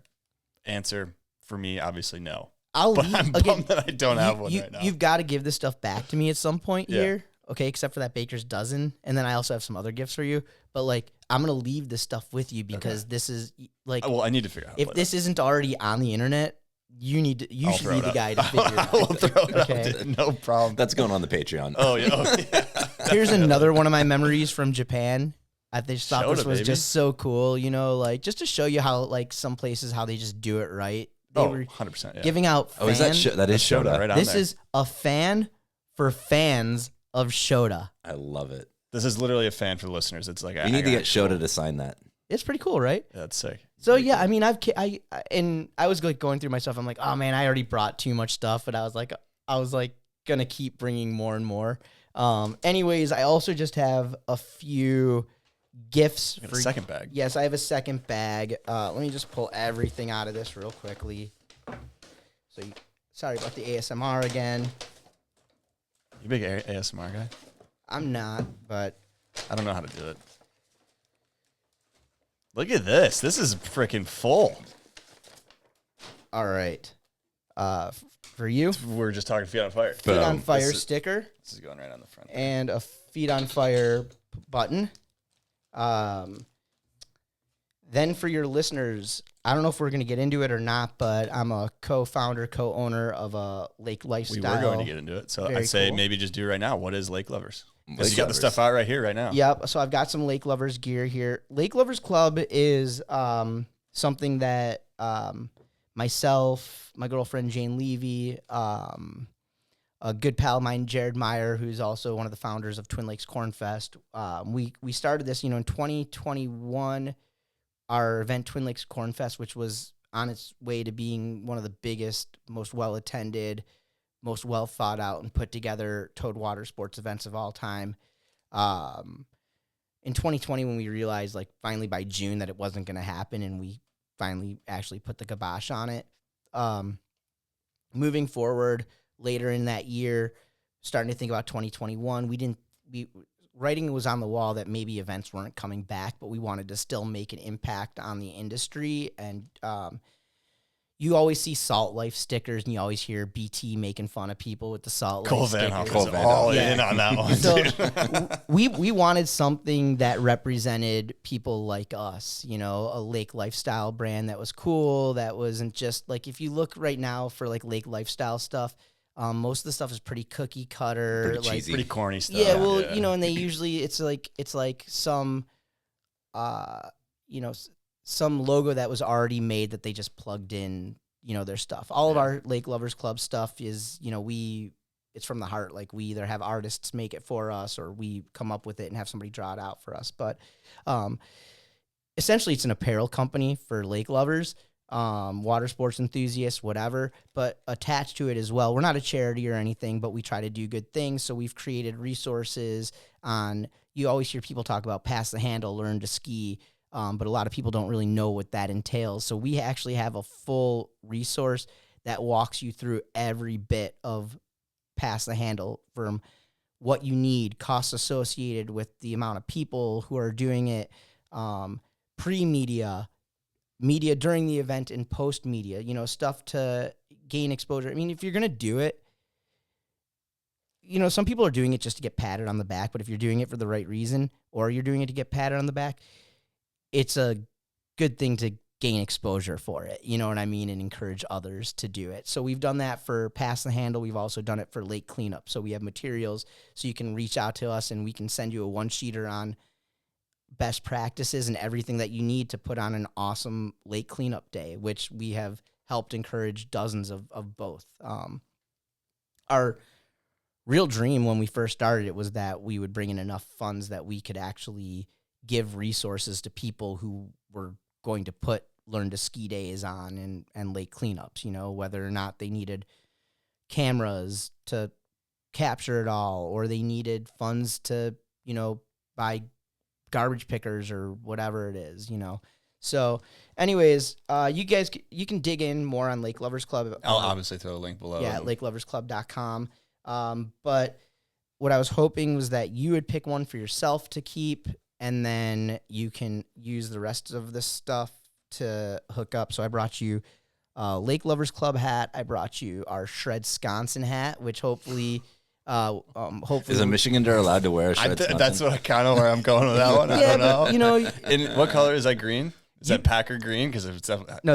No, this isn't. None of this is green. Okay. So, I'm way off. but you did some really good work in Wisconsin this summer, and you know what? Yeah. people in did. I was a Bucks fan for a day. people in Wisconsin love you. So Shred Sconsin I do hat, love Wisconsin. and then the Lake Lifer dad hat. So I'm gonna toss those over to you, and those are for you, and then you can pick one of these, and then you can give one away. But this is our Ski Girl Lake Lovers floaty keychain. Those are sick. Yeah, well, they're legit. A lot of people don't go for the premium floating keychain. We went for you remember, Garrett, the life jackets you would chew ones? on Yeah. when you were a kid? Okay. Yes. The rubber life jackets. There's Yes. something about having them in your mouth. But anyways, I'm guessing you're probably going to keep the yellow one. It's just so classic. But one of those is for you. One of them is for a Patreon winner. Yeah, dude. Yeah, these are sick. Lake Lovers Club decals right there. I love this logo, the Lake Lovers Club. It's good. You guys do classy work with Lake Lovers Club. Appreciate it's great. it. Thank you. We try. We try to make things for people who love lakes. That's right. I love lake.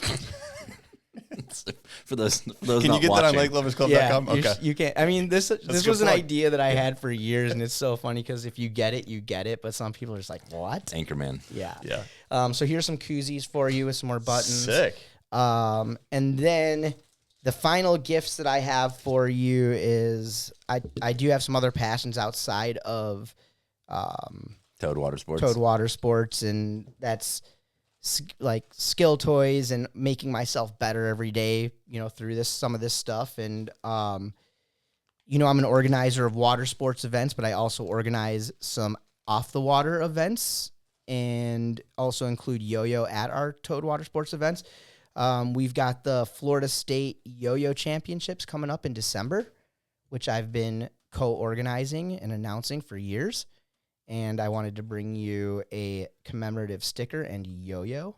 How do you announce a yo-yo contest? Is it one person at a time that's going, or is it? Yeah, it's not like commentating. It's just you announce them onto the stage and Okay. and you talk about wondering. the sponsors in between Yeah, and stuff like that. Okay. So Dang, $24.95 is yo-yos. It must be a nice that's just yo-yo. that's just a Or is it basic. basic After the yo-yo? contest, I'll get you one with the ball bearing, but that's just a basic old school butterfly wood yo-yo. It's nice. It'll get you through your walk the dog, your rock the baby, your sleepers, your forward pass, your basic tricks, and Bitch is the basic ones. Yeah. so Sick, dude. Thank you, Dano. I don't know if I've had a yo-yo in forever, dude. and Obviously. then are you familiar with this skill toy right So here? The kendama. I call that the ball and stick cup game, Yes. and I get very frustrated with it. Well, that's because you haven't put enough time into it. Nope, you're wrong.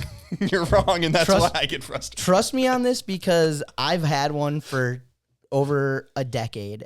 In the yo-yo world, there's a lot of people that mess around with these, and it's funny because in wakeboarding, I've been bringing yo-yos to contests for years, and every year there's at least a few people who pull me aside and like, oh man, I don't really get into yo-yos, but I'm really into kendama.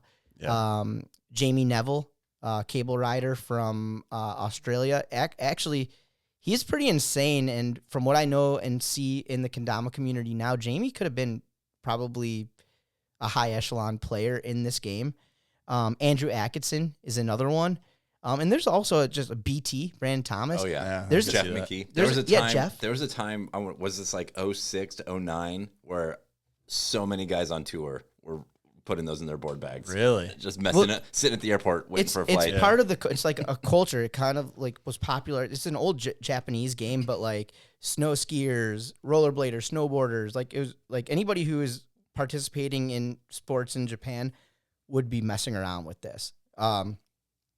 Anyways, I'm really into it right now. The cool thing about this is like you know, you just said, so for years I thought that it's just too hard. I've been putting in like 5 to 15 minutes a day for like the last 2 weeks. Yeah. Or I'm sorry, 2 months. It's been like 5 to 15 minutes. I level up every single day on this thing. See, I've plateaued hard, man. Real hard. Like, So the thing about it is you can't be on your phone.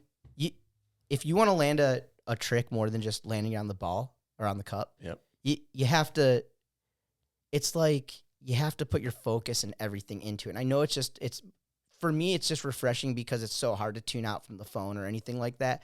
But if I actually want to land the lighthouse where the Ken lands on top of the ball and balances right there, you can't just flick it up there.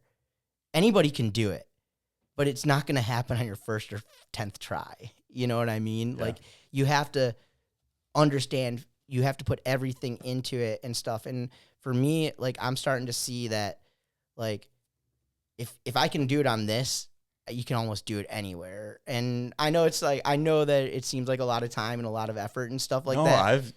But okay, I got a question for you. Is there any beef between the yo-yo and kendama community? I wouldn't say that there's beef between the yo-yo and kendama communities, but I will say... Does the kendama community think they're better than the yo-yo community? It's different. So I was at a massive kendama event, and the age range would be like, say, 18 to 40. And at a yo-yo contest, the age range is like 8 to 28.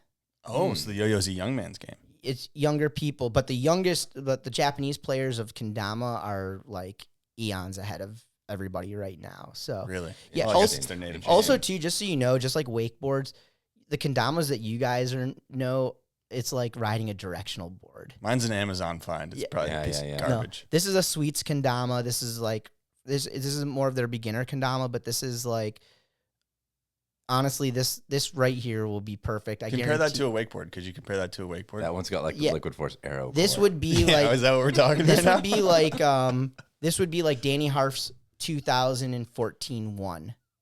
So Okay. a great board.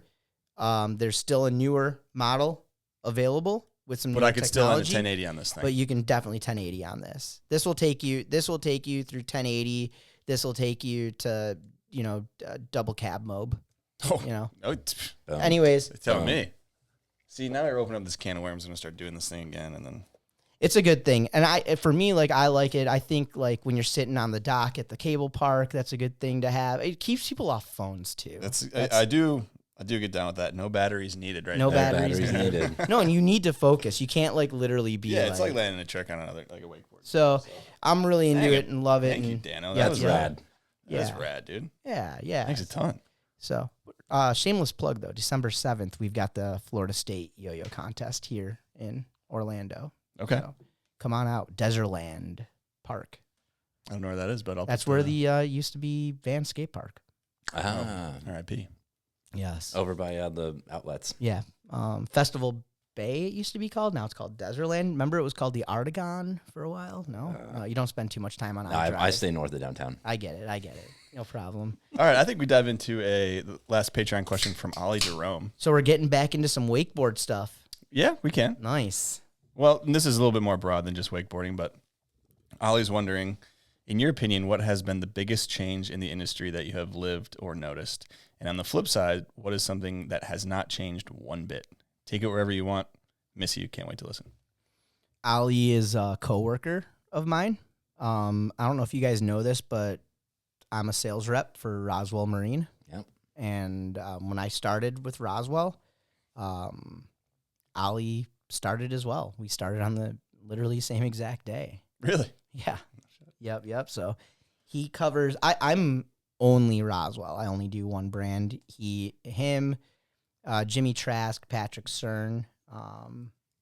Those guys are some of the other reps. Patrick used to work with Liquid Force. Used to drive that dude's. That's a dude who's been a facilitator, and I can't imagine some of the stresses that.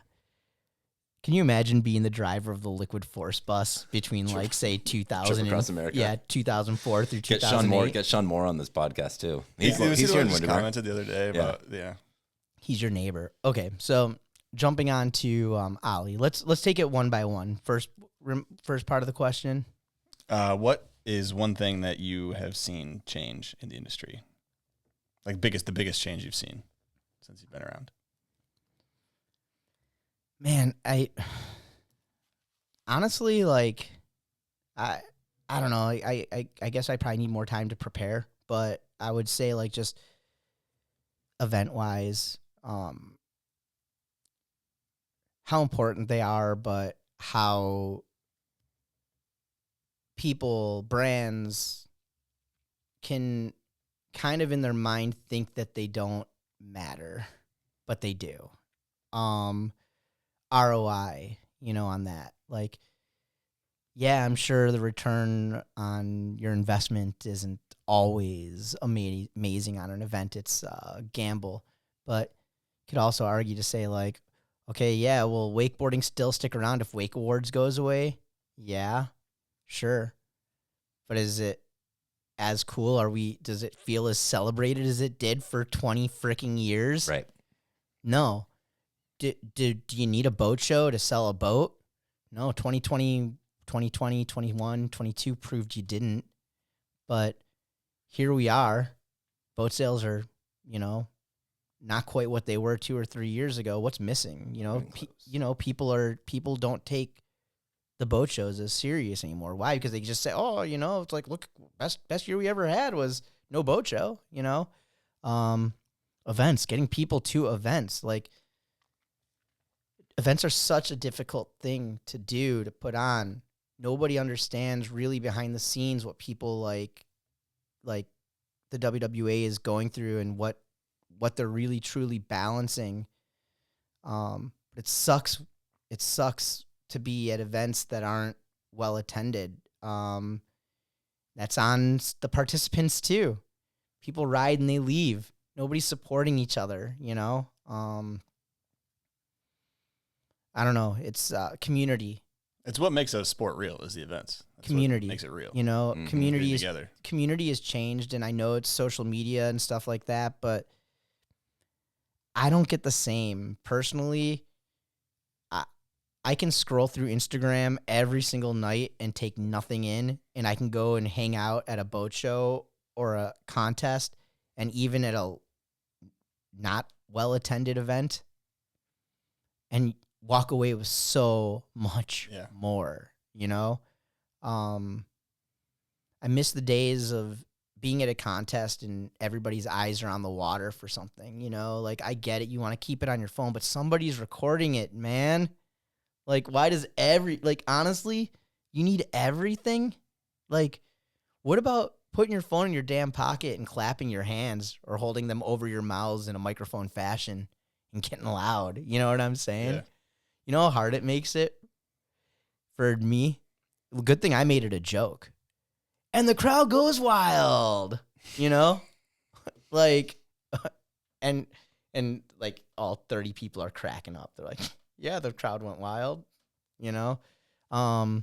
that's a huge change. I already even saw it from when I first started announcing, numbers weren't quite what they were. Like, I remember going to like a pro tour in 93 or something like that, and Even the late 90s, in early Chicago. 2000, even Well, like I'm talking 99, like in 2000. Chicago, when we sacrificed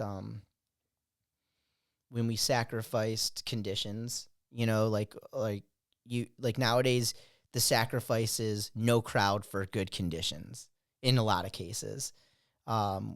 which I get. Skiers want to ride their best. Riders want to ride their best. Skiers want to ski their best. They want great conditions, but I don't care. You know, to me, throw me a few white caps, you know, some massive waves. Let me, you know, I get it. You might not be able to do, I don't know. Sammy Duvall still hit 205 feet in white caps, and he's the biggest legend of all frickin' time. You know what I'm saying?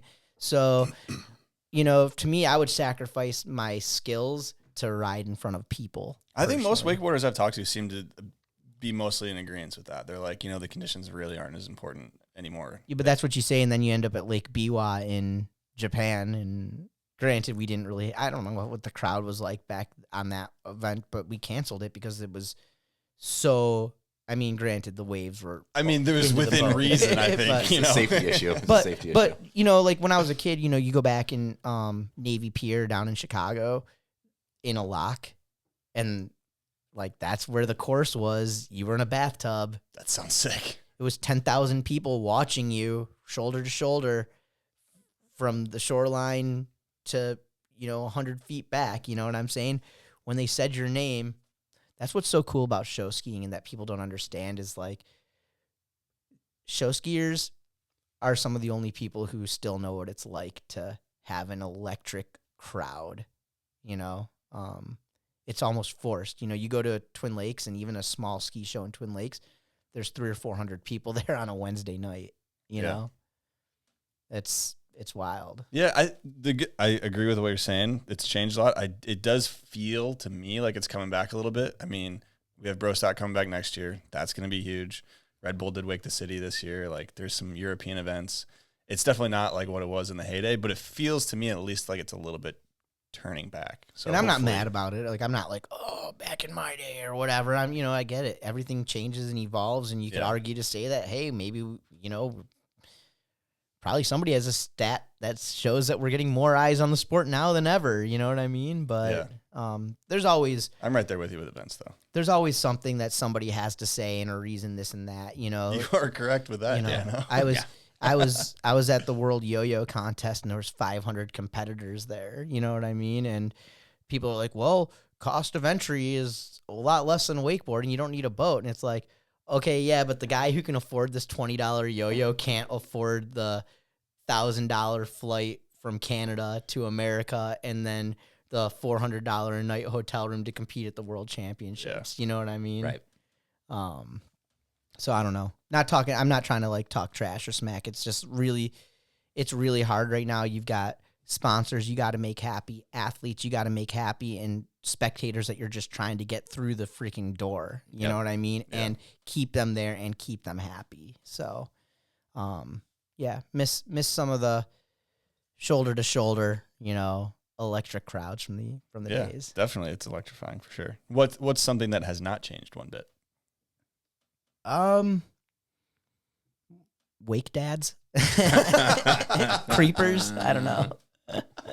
That's, I mean, enough. it's tales old as time right Yeah, there. no, I the funny thing though is I think that it's funny because as the ages evolved, it used to be, you know, you go to a contest and you'd see like Phil and Bob Sovin's dad, you know, Steele Lafferty's dad, like all these dads hanging around waiting, the Schuler brothers' parents, everybody's just sitting there waiting for these results to come out. And, you know, now my girlfriend Jane she helps with scoring on Pro Tour sometimes. And, you know, Pro Tour, none of the parents are there. And if they are, you know, but now it's like the dudes, you know, they're just walking back and forth and she knows what's up. She knows what's going on. They're just Waiting like for the scores. trying to like creep over somebody's shoulder. Oh, can I get a peek on something? It's like, yeah, you know. So yeah, people interested in scores. Yeah, that hasn't changed. And I can almost say surely that will never change. Yeah. At least as long as events are here. Well, before I'm gonna bounce because Yeah. I've got to get to another thing. But It was good. yeah, thanks for letting thanks me. for coming in. thanks We're for just gonna being here for a go. little bit. Yeah, we're gonna let you go, and we're gonna go another 5 hours, Dude, Yeah. you think- could with Dano, you could go another 5 hours. You think Rodrigo? You think I know. I was Rodrigo? just saying, yeah, back to back. If you're ever Heavies. going for the 24-hour announce-a-thon, which was the idea given to me by Matt Staker before I started my Sounds podcast. like miserable, dude. Let's go 24 hours, you know? I used to want it. It used Maybe to be 20 on years ago that sounded fun. It was on my bucket list. Make it a telethon, have people call in. Dude. Yeah, no, I actually had a whole 24-hour show. We were going to watch the Chicago Bears Super Bowl game, and I was going to announce that from like 1985. Okay. I was going to say, well, they're in the Super Bowl, but someone. Yeah. That's 15 years. awesome. Okay. That's all. Yeah, I'm gonna bounce. I just want to. You can edit this in whenever you want, but I just want to say, Dano, thank you. You're a treasure, my friend. It's been absolutely just a joy to get to like work side by side with you on a lot of different things. But more than anything, I just want to say thank you for it. You have impacted so many people and so many facets of our industry or industries in so many ways that you can't put it on paper with however many events you've announced, the events you create, the passion you put into those events, and getting people to care about these sports, and you are such a huge advocate. You're not doing it for the money, man. You've been in this for a long time. And so just, you won the Larry Maddock Award. That's one question what you should ask later. Yeah, you got to talk about because you deserve that. You deserve it every year, man. So thank you. You're the best, and I'm glad I got to sit in on this for a little bit. Sorry I couldn't stay the whole time. That's all right. I appreciate it. I appreciate you being here. It took some of the pressure off. Yeah. now you've been there. Now he's going to tighten the screws. Yeah, here we go. Garrett's getting out of here. Backup sheet I'm pulling out. Now you get to talk about the golden mic while I'm not here. Yeah, exactly. Well, thank you, Garrett, for coming on. I think we dive into a guest question from Kyle Alberts. Uh-oh, the Prince. Dano, my guy. All the years on the bus, man, I don't even know where to start. But, I don't know, between all the boat shows and random events, how was your experience driving that bus for 5 miles? Let me use the facilities as opposed to not coming out of the bedroom for another 100,000 miles that you rode in that bus for. But, no, in all seriousness, being the voice of wakeboarding for so long, traveling all over, experiencing, I don't know, countless firsts, describe the impact that that's had on you, like how, I don't know, watching other people kind of achieve their dreams, and you get to be there front row for all of it, announcing it. What was the moment in? I don't know, what was the moment that imprints on you the most, and I don't know, the one that just doesn't leave your brain. Let us know, buddy. Miss you. Beers and Cuckoo soon. So, yeah, great question from Kyle. He's wondering, what was, we mentioned some big moments, but is there any one that sticks out where it's like, wow? All right, well, let's just, again, make some notes so we can get to all parts of this question. We're going to start back at the beginning. So yeah, true. Okay. Okay. So just so everybody knows, I've been a part of hundreds of wakeboard rail jams, indoor and outdoor, with Kyle as a part of Step Up Productions. We would do rail jams at boat shows, Major League Baseball games, football games, AMA Supercross. One time we were even set up in front of a strip club. We've done these rail jams everywhere. It was insane, and we would travel in an RV that we would call a bus, and in a lot of cases there was me. If we were going to multiple events, see, I was kind of they would call me a bit of a diva, because in a lot of cases I would just fly in, like some of the talent, like the A-team riders also. But in some cases I would actually have to ride on the bus to event. I would help with setup, even though, like, let's say there's 4 guys doing setup, I would be 4-man. You know what I mean? Low man on the totem pole. I was more or less I can do some manual labor, but the reality is you just want me there to keep the morale up, keep people. You're happy. a glue guy. Yeah. When it's 2 a.m. and you're emptying a pool in a big field of poop in the middle of a Kyle talked about this one specifically. Yeah, it's doo-doo, baby.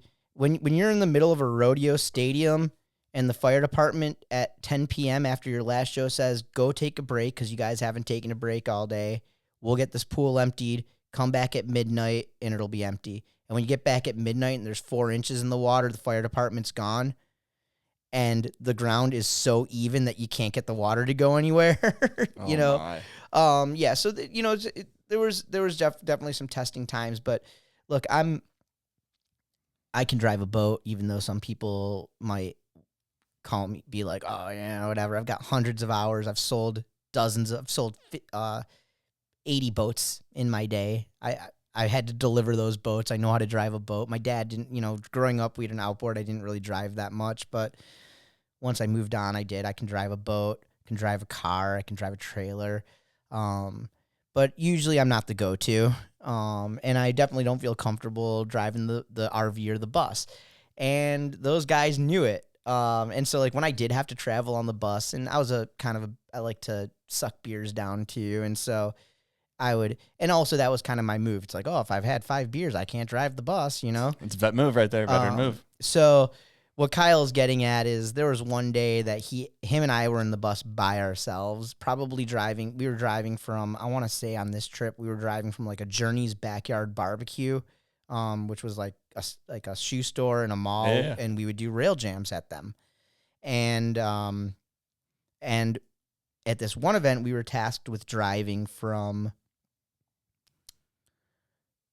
Denver to Seattle, and we had to drive up through Idaho. It's a hike. And the bus was overheating, and it was like one of those weeks where it was like 110 degrees everywhere we went. So Kyle and I would have to drive at night, and then during the day, close the bus up, cover it up, and just stay as cool as possible. The bus would overheat. But anyways, this specific trip that he's talking about was one of those trips where it's like whenever we could be driving, we had to drive because we had to get to where we were going, and we could literally we had 3 days to get there, and day 1 into the trip we realized we could not drive when the sun was up, you know.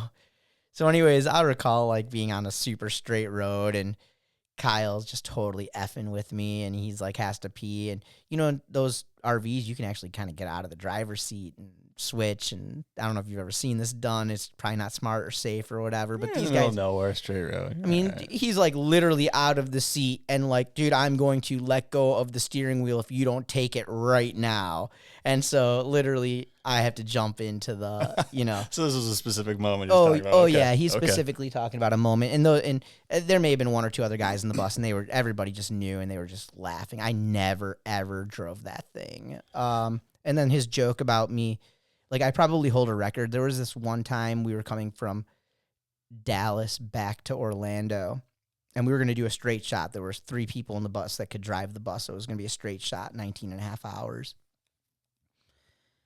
And I said that I was never going to go past the threshold of where the bathroom starts in the bus. So there's the main part of the bus, the bathroom, and then the back bedroom.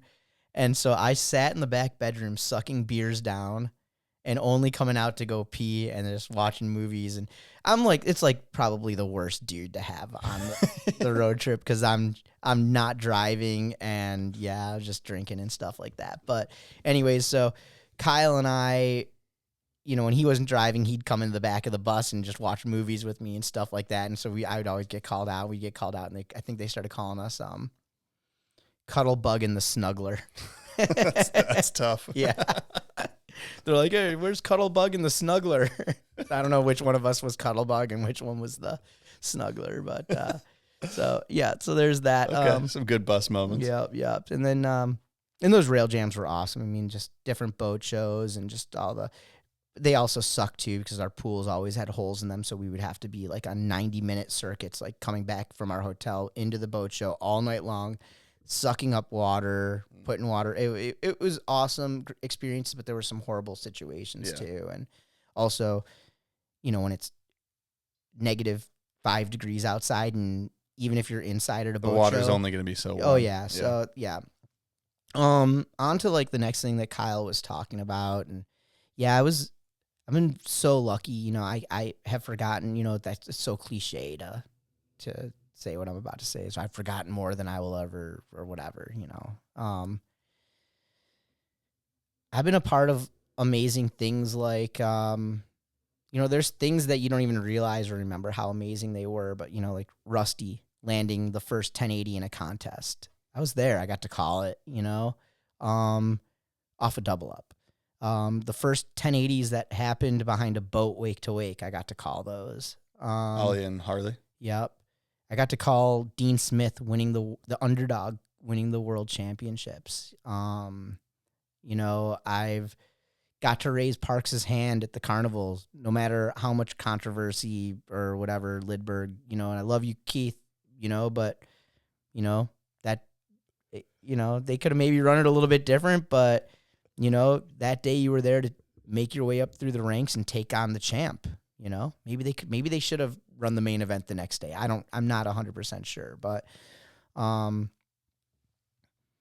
yeah, I never really, I've never really like taken it like onto me like, oh man, that's like a part of me too. But it's a 100-point run at the Masters, calling Harley's first 100-point run. Just knowing that you're a part of something that's incredible and special and that's historic, and I'm super honored, and my dreams and my wishes and everything that I wanted to do in this industry and in this sport, I've pretty much accomplished everything. More stuff than I even, more things than I even had written down have happened. You know what I mean? Like the international trips, first class flights, just getting to announce things in certain places, interviews. Gosh, some of the interviews that I got to do, some of the stories that I was able to capture before these guys forget what happened, or, I interviewed a water skier months before he passed away, and everyone knew he was sick. You know what I mean? And he had brain cancer, and for him to still be able to get his story out, so that the kid that his son, who was like 3 when he passed away, who he had devoted that 3 years of his life knowing that he wasn't going to be around the rest of that kid's life, to, but for that kid to now be able to remember what his dad sounded, it's awesome. I've been so lucky, even with the podcast too, like getting to stand behind what I wanted to do. You could have, and I give you a lot of respect for this too, because you're a wakeboard guy. And if somebody was to point their finger at you, you're a wakeboard guy. You know what I'm saying? Yeah. We know what you're behind and stuff, but for you to have enough respect for the history in the sport to bring dudes who, I love Fred Winter. Like I said, but I am not 100% sure that he could give a crap about wakeboard. No, yeah, he's a water skier. You know what I'm saying? Yeah. And different than me as a water skier, but like to understand where that piece of the puzzle fits in, you know what I'm saying? Like you choose to wakeboard, and 9 out of 10 times I assume that that's what you would pick if there was 10 things put in front of you. You know what I mean? But the reality is that you actually have some care about the past and understand where it fits into today, you know? So, the interviews, the events, like part of my bucket list, 10 years, I wanted to be 10 years on Pro Tour, on my 10th year, there was kind of a split, and I wasn't able to get my 10th year in, but then for Pro Tour to invite me back and to be a part of it. And now I can say I've announced Pro Tour technically 15 years. Yeah. You know what I mean? To have been the announcer of the like, dude, I'm a tongue-in-cheek show skier. I'm not a classic 3-event water skier, but I do respect the tradition.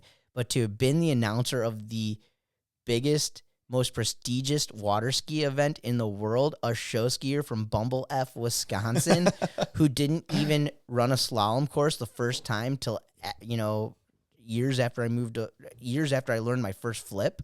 You know what I mean? It's huge. I know I've been super lucky, and I mean, I've worked really hard for it, and I made a lot of sacrifices, as well. And, but yeah, I wouldn't change a thing, man.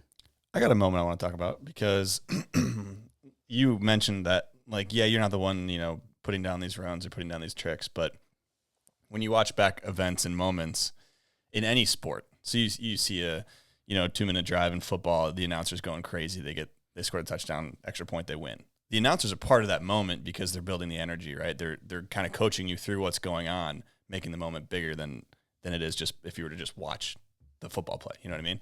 So Thomas Herman's triple. I got 2 questions on this. One, did you ever think that a triple would ever be landed behind the boat?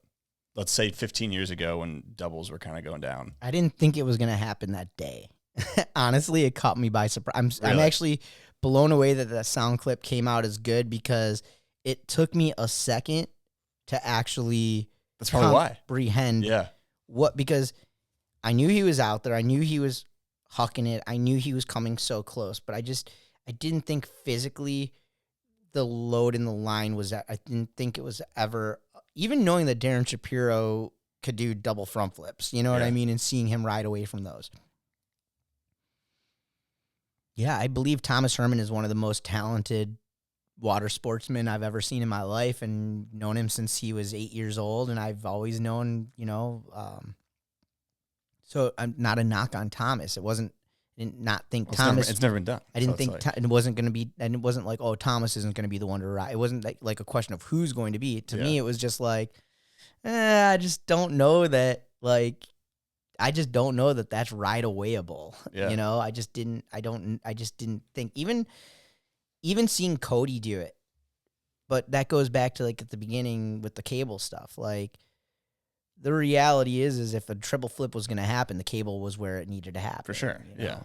Yeah. Also, funny story about Cody was I was on a wakeboard rail jam trip with him in like 2015 or 16 or something like that. And we were talking about him coming on my podcast, and he was like, and he's got an awesome story too, Cody Hess. Yeah.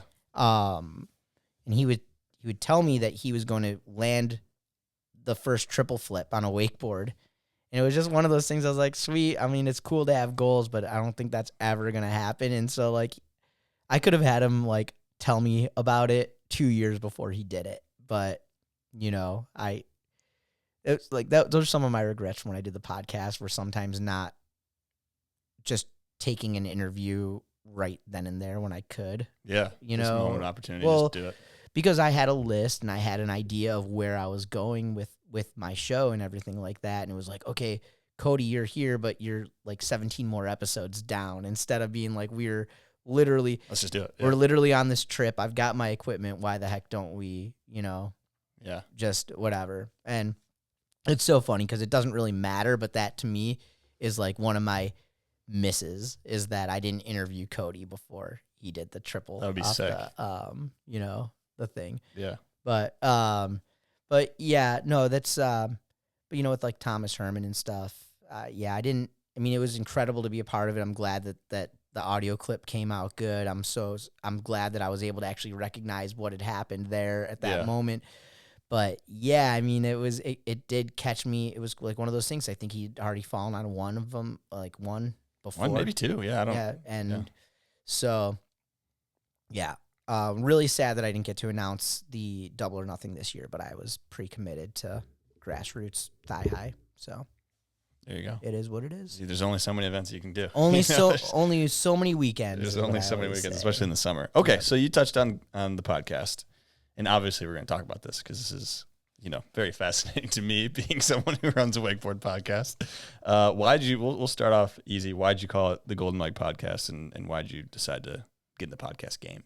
Okay, so probably in 2006 or 2007, Bill Porter at Performance Ski and Surf pulled me aside. Another huge miss on my behalf. He's like, man, you need to start a podcast. Like, and I think iPods had something that, like, podcast. Probably, yeah. iPods or something like that. And I had no idea what it was or whatever.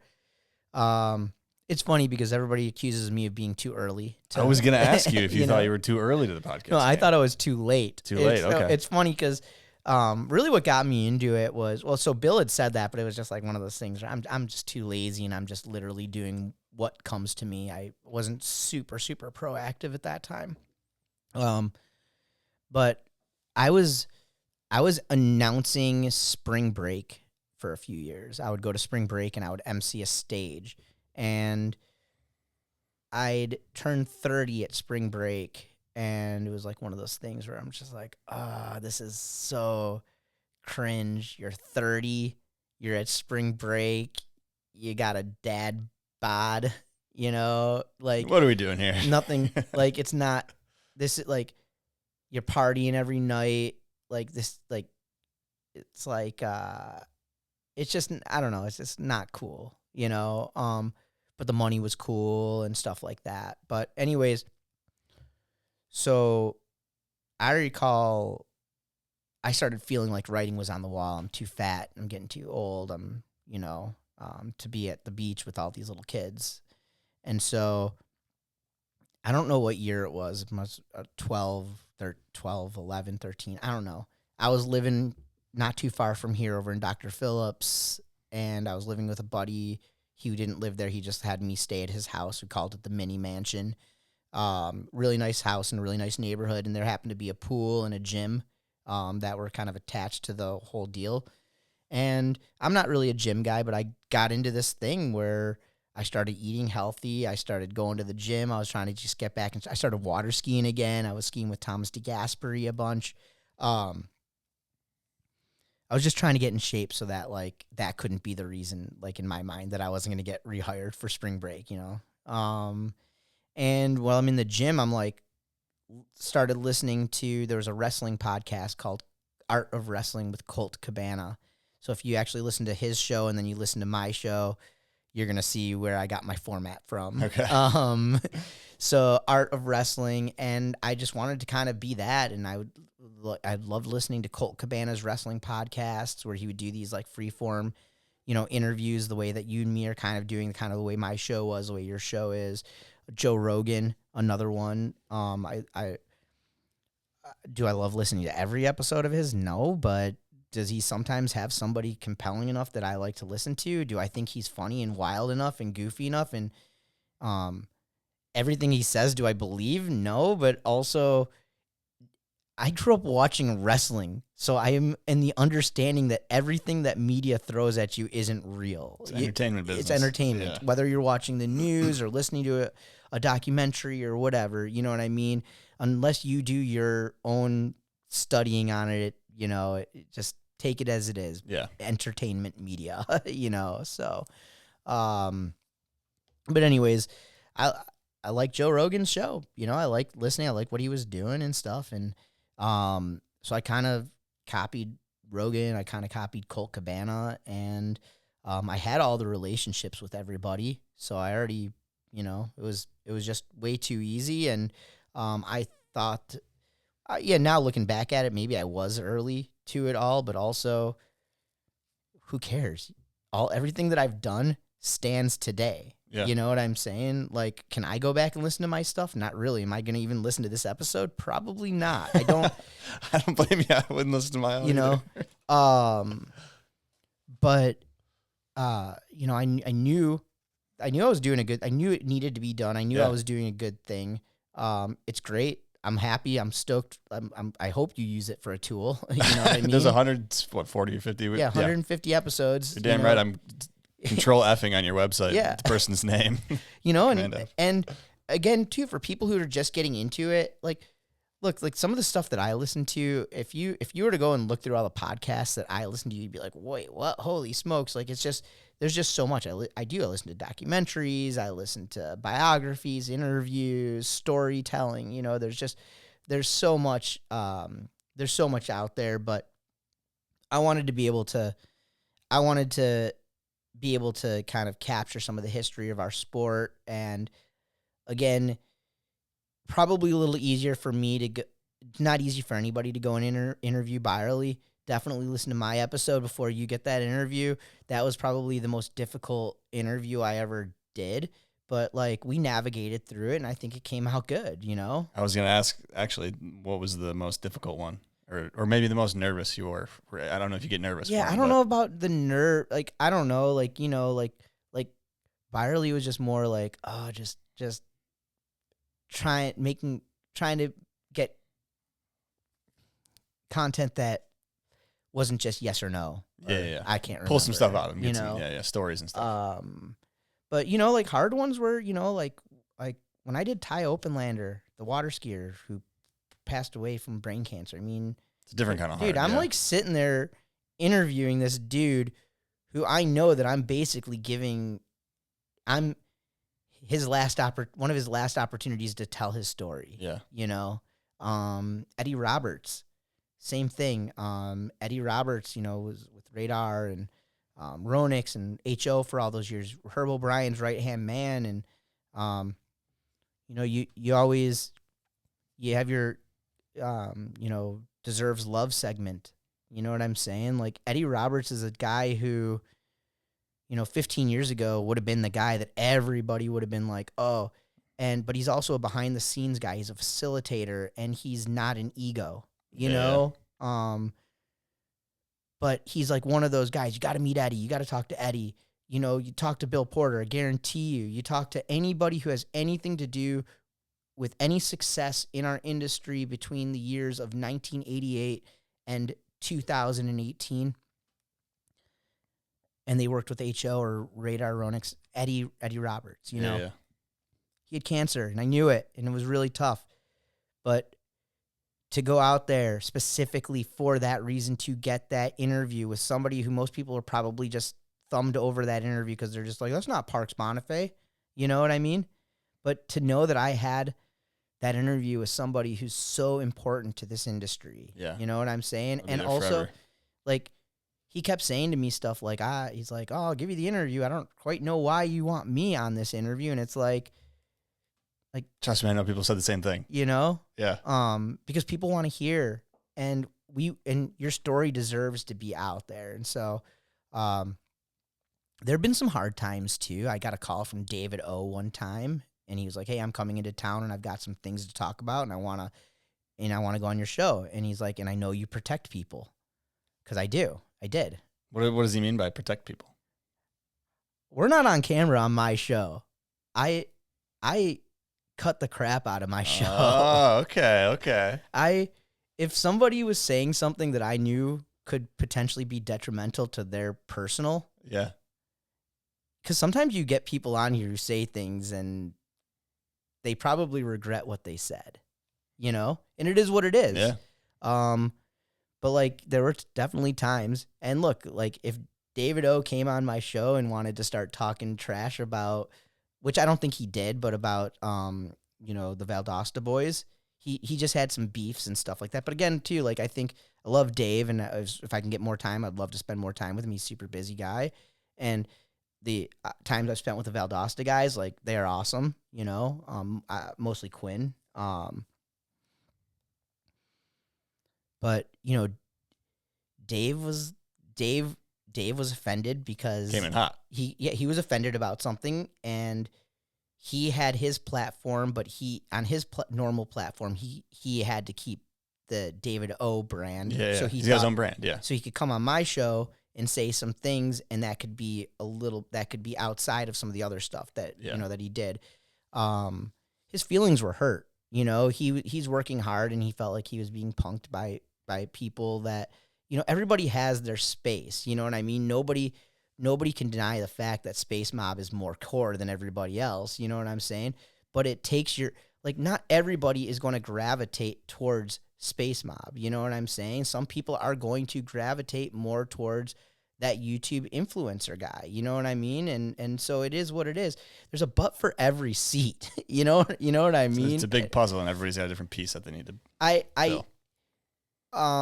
So some of like the smack talking back to back, whatever. There was something with Trevor Maurer That's too. the one I was thinking of too. Yeah. Something with Trevor Maurer also, which again, like I was like, oh, it's like Dave specifically asked me not to cut this out. I normally would have cut it out, and then all of a sudden, like I felt weird. Like I'm like, oh, is Trevor mad at me now? Like is Trevor like? Are they putting this on me? And like that was I was protecting myself too. Yeah. You know what I mean? Because I respect everybody. I'm not trying to, I never sound baited anybody or anything like that. It like probably detrimental to myself and my own show and my own brand or whatever, but I'm just one dude and I'm trying to push positivity out. And if I have the negative stuff, I like to keep it to myself. I try to keep it to myself and in my own bubble and stuff like that. So yeah, There's a lot to a podcast. So I got a lot of questions on it because you did a lot of episodes, and I wrote almost every single one of those myself. I'm not gonna lie. Since day one, I always paid somebody to produce for me. As far as like edit and stuff like that. I was spending at the max of $1,000 a month on production. So I wasn't making anything that I brought in, which would probably blow your mind because That's a lot of I money. would bring money in. But yeah, I would say that I was spending at least 10 to 12,000 a year on Production stuff. production and everything else. Because at first, when my first 35 episodes of the podcast, I literally would have a guy come with me. He would set up like what we're doing right here, right now. He would make us do sound checks. He would do all this kind of stuff. He would sit right there. And it wasn't what I wanted. It was just too freaking much. Like I would too buttoned up. Like to me, like the one day that kind of like when I was like, all right, I need to take control of this is like I'm sitting over at Harley Clifford's house. Like I finally pinned him down. I'm at Harley's house. I get there at like 8 p.m. for the interview. We don't sit down. The guy doesn't. We don't start recording till 9:30 p.m. because it took 90 minutes to get everything set up perfect. Now, can you go back and listen to my first 35 episodes and probably hear better production value than you do beyond that? Maybe, But I wanted to be in and out in 90 minutes. I wanted to be able to take my recorder wherever I was and just record it myself. Just hit the button and go. And just go. And I wanted that rawness of it. I wanted that. The guy who doesn't know how to talk into the microphone, and so they're talking to you like this. You know what I'm saying? And I liked that rawness of it, and I liked that. But also too, then I would send it out. So then I had another producer who I would send out, and that was a little bit less expensive. I think at that point I was paying $500 a month, and he would do 2 episodes a month for me, and he would just cut them down. And there was things. There was an episode where I know one person they cut out like 125 ums, like one episode where they cut out like 100 likes. That sounds like a tough job, man. But they did a great job, and you wouldn't know. Maybe if you really dissected and went in and listened really, really hard. Yeah. I would write opening intros. I would write closing intros. I would write the commercials during the show. I would write all of this stuff, and I got so burnt out. And probably about episode 100, I hired a writer, but he's not from wakeboarding or water skiing. And so I had nobody to collaborate with either. And it just, burnout was real. It was just really tough. And then also trying to lock people in. I think that athletes and people started perceiving that what I was doing was bigger than it was. And that, I don't know, but locking people in was becoming an issue. Really? And it's like, dude, I mean, granted, around 2020, people started acting a little bit odd too, but I'm literally going to show up. If you want, I always prepare. I at least have bullet points. So if you want them, I'll give them to you. Yeah. You know what I mean? I'm not out for shock value. I'm not going to try to expose you or anything like that. I'm literally trying to help sell boats. We're just trying to tell a story here. I will tell story, but ultimately too, like what it all ties back to, I hate to say it's like as much as we all want to be like, oh, just do everything for the love. I do the love. You can't stick around if you don't get paid. As much as you want to do this for the right reason, eventually, if you want to live in a house like this, you're gonna need $1,000 a month, or you know what I'm saying, or $5,000 a month mortgage and everything costs money and stuff like that, and that's it's tough and burnout is real. 100%. I mean, you did 140 episodes. I feel like this 154. 154. Well, yeah, because you see one that hasn't been released, right? Yeah, maybe 155 then. 155. There you go. Yeah. But I feel like most podcasts, it's a statistic of they last like 1 or 2 episodes, and then it doesn't end up going on. So doing as many as you did is incredible. I still pay to have it all, I was gonna say it's still available. Obviously, the link will be below, and there's a lot of good ones in there. I think I lost my SoundCloud. Nobody uses that anymore, right? No worries. So, but I'm definitely it's on Apple. I'm pretty sure. Yeah, I'm on Apple. On your website too. It's like hosted. Yeah, Apple. It's hosted on my website, then goes through Apple Podcasts or whatever. Okay, I got some specific questions on this. Was there anybody you wanted to have on but couldn't?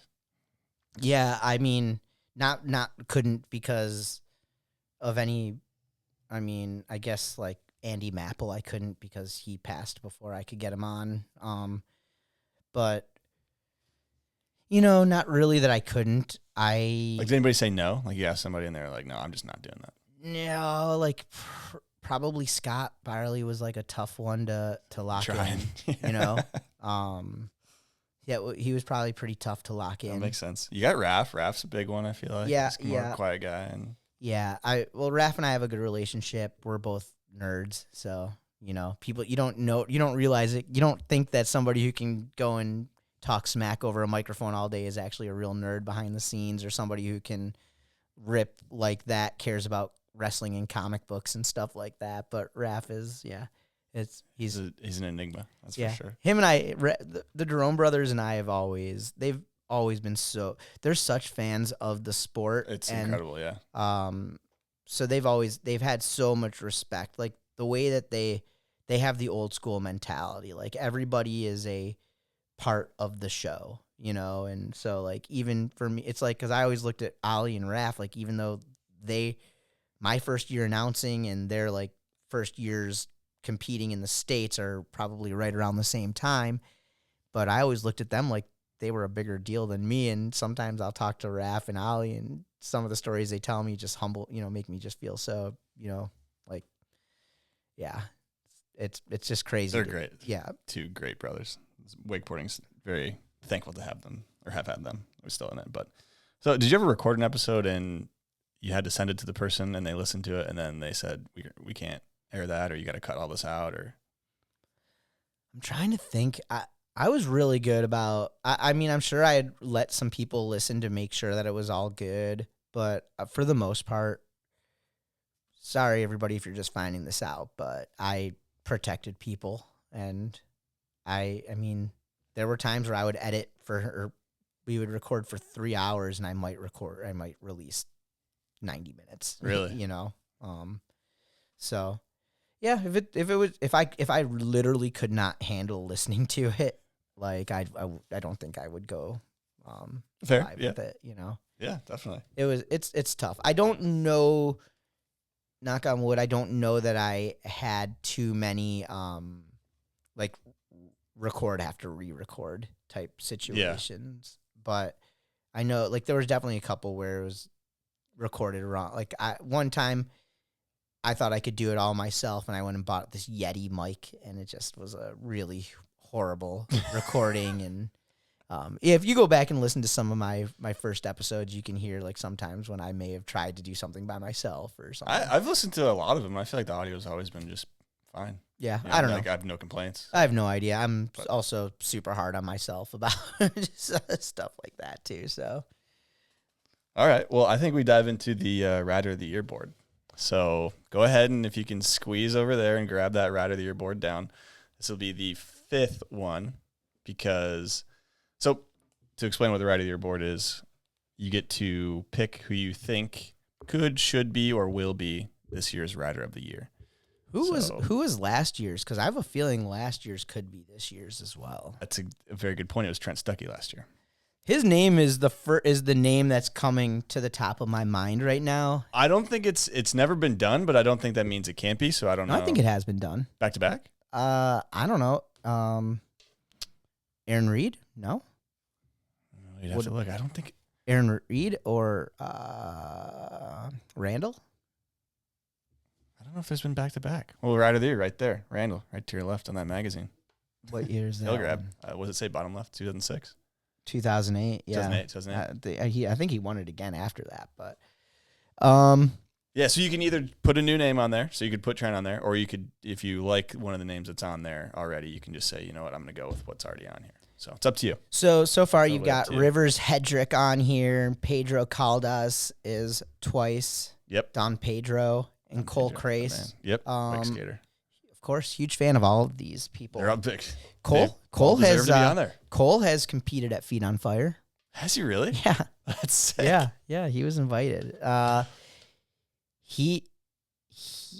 So I put a barefoot contest on in Orlando every year now called Great Groveland, or it's in Groveland, Great Groveland Barefoot Laps Challenge. And last year I introduced an event called the Wake Skate Scrimmage, which was basically just the ski boat that we used for Barefoot Laps Challenge. I just invited or just had wake skaters sign up, and I was hoping that like Cole was going to, so I could have like Cole barefoot. Who is there? Is all wake skaters or mostly wake skaters? Yeah, no, for wake skaters, Jake was there. So Jake Ramsdale, but Jake also barefoots in our tournament normally. Jake's a feet on fire champion. But I was hoping Cole was going to be. I haven't been able to lock Cole back into an event for years, but he's like one of my favorite. He's just like a insane waterman. He's so great style on a wake skate, which I understand. I mean, I like Cole too. Is, I mean, he's such a nice person. So like, I think off the water too, he's somebody who you can talk to, and you know, he can play the part really well. Yeah. So I don't know. Honestly, I'm gonna go with Trent Stuckey. Put it on there, baby. Let's do it. I'm gonna go with Trent Stuckey for a couple of reasons. Yeah. I think he's continuing to evolve on the cable. I think he's the cable rider that everybody looks at right now. And for the past few years, I think that he will go as far in boat as he wants to go and allows himself to go. I agree. I think when I see him ride on the boat, it's such a cool. In the old days, it was like you ride the boat and then you go back to the cable, and that you're a great cable rider because you're an awesome boat rider. But now it's like he's proving that the cable has taken him to a level. So he essentially has, like, I know he's taken some of these crashes under the cable and stuff like that, but he's able to take what he's learned there and honed on that side to the boat. So it's like an all new style. It's completely different.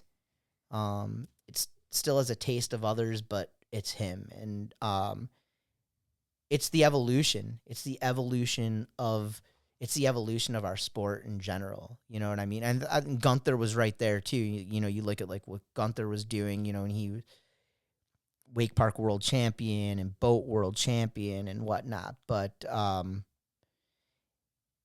yeah, it's two very different riders and styles, in my opinion. Gunther versus Trent, and definitely. Trent has the age advantage right now also. And as crazy as this sounds, I don't think that years ago I would have believed that starting at the cable would have been an advantage. And I think that's what you're saying is Trent is showing that he has so much time on a board, so much time holding onto a handle that, like, yeah, boat's different for sure, but you can't like replace that time. He has so much time, right? Like, yeah, no, it's incredible. And then again, to watch his tricks too are, you know, every double half cab roll is like a double half cab roll at this point because it has to be. You know what I mean? You really can't, like, I mean, they're like almost everybody doing it's almost the same. You know, maybe somebody can poke it out a little bit more or get a little bit of a different tweak on a grab or something like that, but it is what it is. But then you bring somebody like Trenton, and he's not learning double half cab roll by, you know, well, he's taking what he knows from the cable and bringing it to the boat. And, you know, now there's two ways of being able to do that trick. You know what I mean? Like before it was solidified in the way that,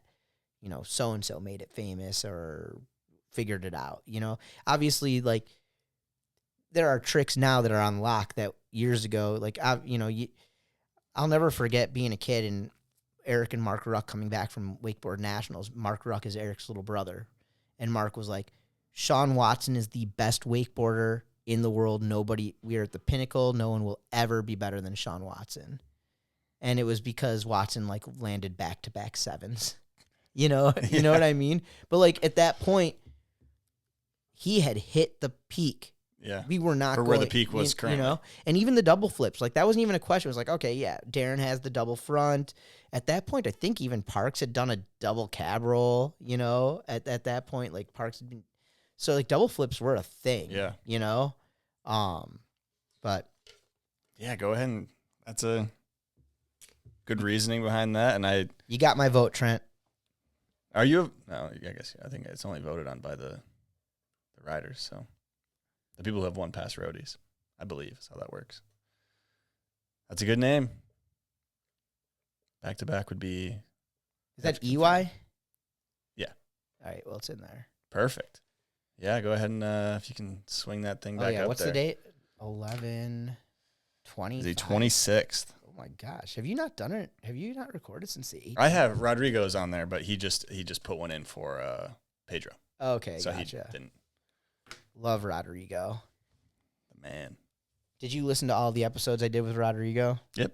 Even the ones where we're just sitting in a hotel room just shooting it? I guess I didn't know where you were because I listened to it. Maybe you probably said it at the beginning or something, but I didn't. Dude, there's one episode, I forget, I don't know where we were. We were somewhere, and Rod's just sitting in the room editing photos, and I just pulled out my recorder, and we just started talking about the That's day. sick. Yeah, it was fun. And then the first time I interviewed him, we were in Dominican Republic, and there were all these bats flying around us. It was crazy. We were sitting in the dark outside by a pool of the lagoon. See, I don't get down with the bats, dude. Those things have. I didn't like it rabies or either, something, but man. I didn't like it. But Rod, when you're doing stuff with Rod and Rod tells you, when Rod gives you his knowledge, whether it's right or wrong, it's like, yep, yes, sir.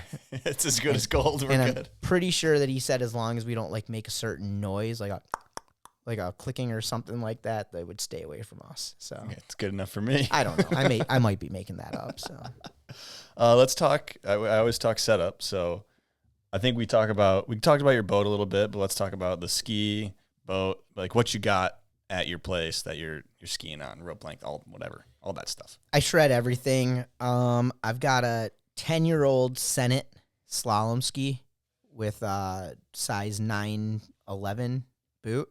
So if anybody wants to come shred with me, I've got the setup. I run call it my everything rope. This is a Poly E, so light stretch. It goes up to 85 feet with a 60-foot cutoff, 55, 50, and 45. So you can do a little bit of everything on it. EVA grip, so you don't need gloves if you're running the slalom course or wakeboarding. A little forgiving because it's, it's not Spectra. Nice on the hands. I have a trick ski. I have a radar trick ski. I've got two. I've got a radar graviton tricks. I've got like 50 trick skis. I collect water skis also. I was gonna. But like what I ride up in Illinois, I've got a Gravitron. It's a Joel Poland edition, and then down here I just have the standard Graviton trick ski from Radar. I have a 1986 Shark kneeboard that I like. My shoe skis were made by Parks's mom, That's sick. Betty Boniface. So this shoe ski that I have. Grab that thing up there because I think it's not in camera right now. So this shoe ski right here is foam filled, made just like Parks and Shane's mom's swivel skis. So John Dixon made this for me years ago. Probably need some fresh shoe skis, but not until I spend more time back out on the water. Radar vector binding, adjustable.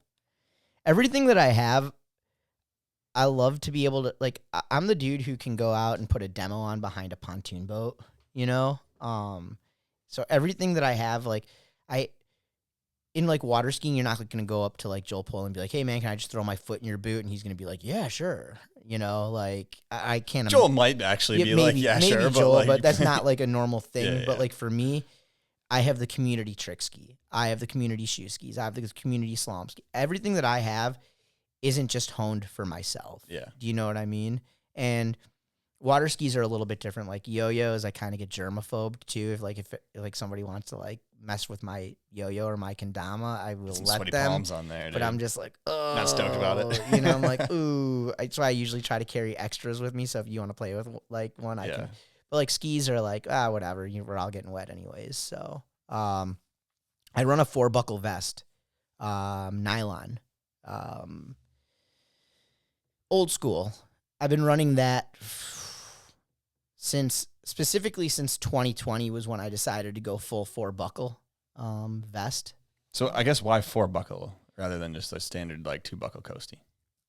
So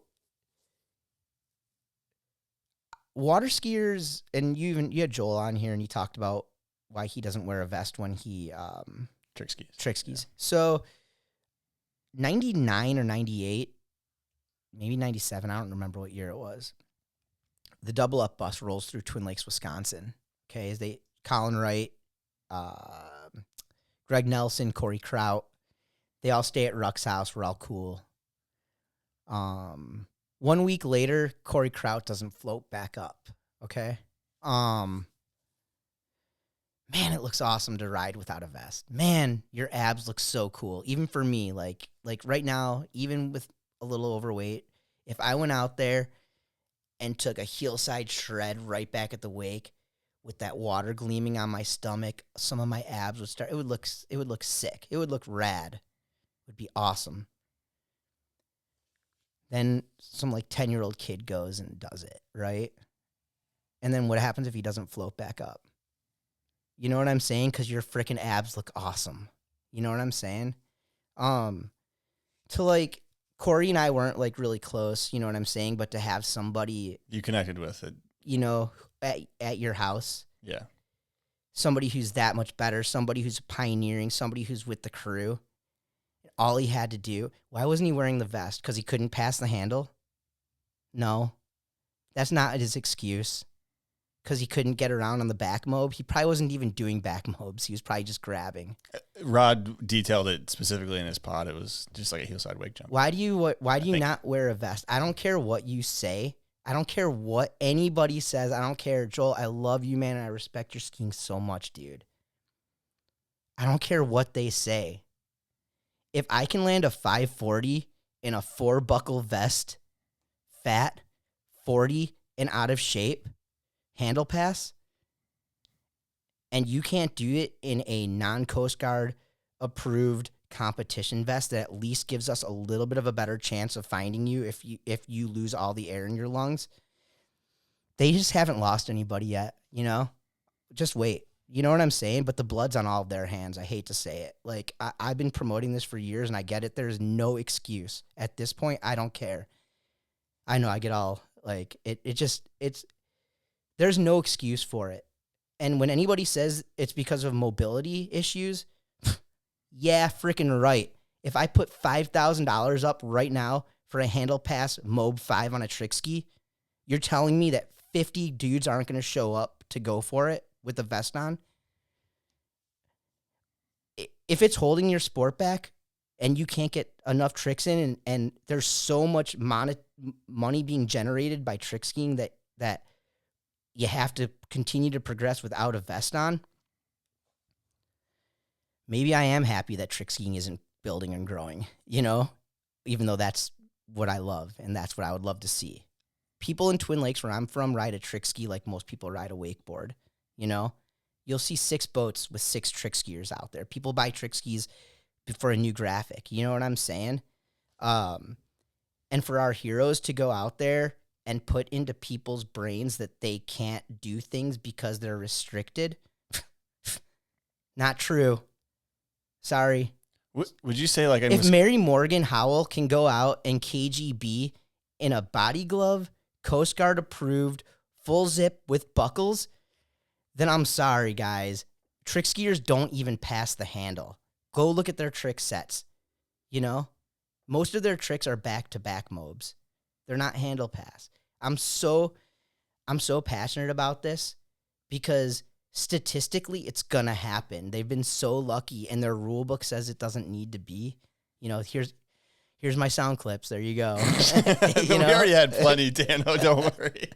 But like, no excuse, dude. And if you come to my house, you know, like, I would love for you but like, guys, I don't care. On my lake, it's my law. You're wearing a vest, you know? Lake Lovers Club, we don't repost anything that's not in a vest. You look awesome. I can't deny that. You look awesome, okay? And I can make okays in certain situations. If we're at Battle Falls and you got 60 dudes lining all the way down the lake and Battle Falls is only 6 feet deep and somebody doesn't come up for 8 seconds, chances are all 60 of us can lock hands, jump in, walk across the lake and find that person. Okay? Somebody goes down in a private ski lake or the lake or something like that and they don't float back up. Yeah, you're not finding them. Would you say like trick skiing, because it is this weird, unique rule, like in Wisconsin or wherever you see people trick skiing, is everyone wearing a vest for the most part, or is it not? Like, if what's you're like doing the traditional the normal 3-event people? style trick skiing, even on my lake down here, I see, dude, there's a 60-year-old guy from England on my lake here in Florida that comes out a few times a year and is skiing, and I'm just like, why is this 60-year-old dude not wearing a vest? Culture. It's culture. You're telling me that So like, a lot of the regulars though don't wear nobody, vests. I don't know. they don't wear vests for trick skiing. Yeah. There is a thing that is like, nope, trick skiers don't wear a vest. You want to know how that changes? Joel Poland changes it. Joel puts the vest on, and Joel wears it, and Joel popularizes it, and lets everybody. But you can't see your abs when you're mid flip, if you know. These are facts. And but tell me. Okay, now let's take off my passion hat and put on my marketing hat. You want to get paid? You think you've got a following? Why don't you go sell 1,000 trick ski vests this year? Change the world. That is another product to sell. Do you want to make a paycheck? How about the Joel Poland trick ski vest that you wear, dude? Joel, get $5 back on each vest. That's $5,000 for the year. Sell 1,000 of them. I challenge you. You know, like You might make more off social media though, going viral with vest clips. maybe I don't know. I don't know. But to me, the day that a trick skier doesn't float back up when they go down, because you don't have a trick ski in here, but those edges are they're sharp. Yeah. And the falls can be gnarly as a wakeboard or barefoot fall. Maybe even gnarlier because you're going faster and you're not wearing a vest. You know? Like, is everybody just going to blame it on the rule book? You know what I'm saying? Well, the rule book said it. It's like, but everybody would have bought a vest if you would have worn it. You know? It happened in wakeboarding. You think Byerly didn't want to wear a vest after 97? You know what I'm saying? Like, they still did it. You know what I mean? Yeah. So, I don't know. I wear the 4-buckle vest for... But, yeah, I guess it comes back to why the 4-buckle and not like a 2-buckle. Because I got a 2-buckle coastie. Yeah, no, I wear the 4-buckle because I want my straps to be flopping around to prove... For the stees. No, not for the stees. Just to prove that if I can find the handle, Yeah. I'm fat, I'm 42, I'm wearing a 4-buckle vest, I'm I'm still taking ripping. as many shreds in a year as you're taking in a week, okay? But I can still land my tricks. You know what I'm saying? Yeah. With this. They all could. Would it look as sexy as going without a shirt? No. But I don't know. It's just crazy. And if the excuse is that you can't, then they make things that if you go under will float, like there's Coast Guard approved belts or whatever that. Yeah, those things. You know what They're I'm like saying? Fisher's wear or something like that. So if yeah. it's that important for you, then put that in there because nobody thinks about it until it happens. You know what I'm That's saying? how it always is, yeah. Nobody thinks about it. You know how many times I've sat up in an announcer's tower, even watching people in comp fests not come up for like 4 or 5 seconds, and I'm sitting there and I'm like, okay, I need to keep my eyes on exactly where that person went down because I might be the only one who has the Who just saw eyesight it, yeah. on where they went down. Yeah. You know? In vests. You know? Yeah. Scary, man. Water's scary. Drowning is real. Nobody rides in my events. Nobody rides in any of my events without a life jacket. It was tough. We had Alexei Zarnasek, who's one of the greatest trick skiers of all time, come up to our Twin Lakes, our TL Summer Nights event this last year. And he comes down to the dock, and I was like, ooh, Alexei. I was like, did we forget to mention the vest thing? And this guy is GOAT of trick skiing. And he thought I was like making a joke, you know? And for a second there, I was like, all right, well, as long as you put on like a rash guard and a top, I would let it go. And I think he could tell how uncomfortable and I was about it. And he did it. He ended up winning. You know, he put a vest on. There you go. So it's possible. Yeah. All right, that was a good segment on Sorry, everybody. on the importance of safety for sure, 100%. I was curious on why the 4-buckle versus the 2-buckle, but you're showing them. I'm just going. You're letting them know. I'm going for the extreme. You standing on business is what you're doing. Yeah, That's letting it. them know. You think I don't want to wear a cool comp vest? Of course I do. I missed that, but I'm trying to send a message. Yeah, and you are. So let's. We just ran through a bunch of different water sports. I want you to rank these water sports from your favorite to. I'm not gonna say least favorite because you probably don't have a least favorite. I would imagine maybe tubing. I don't know.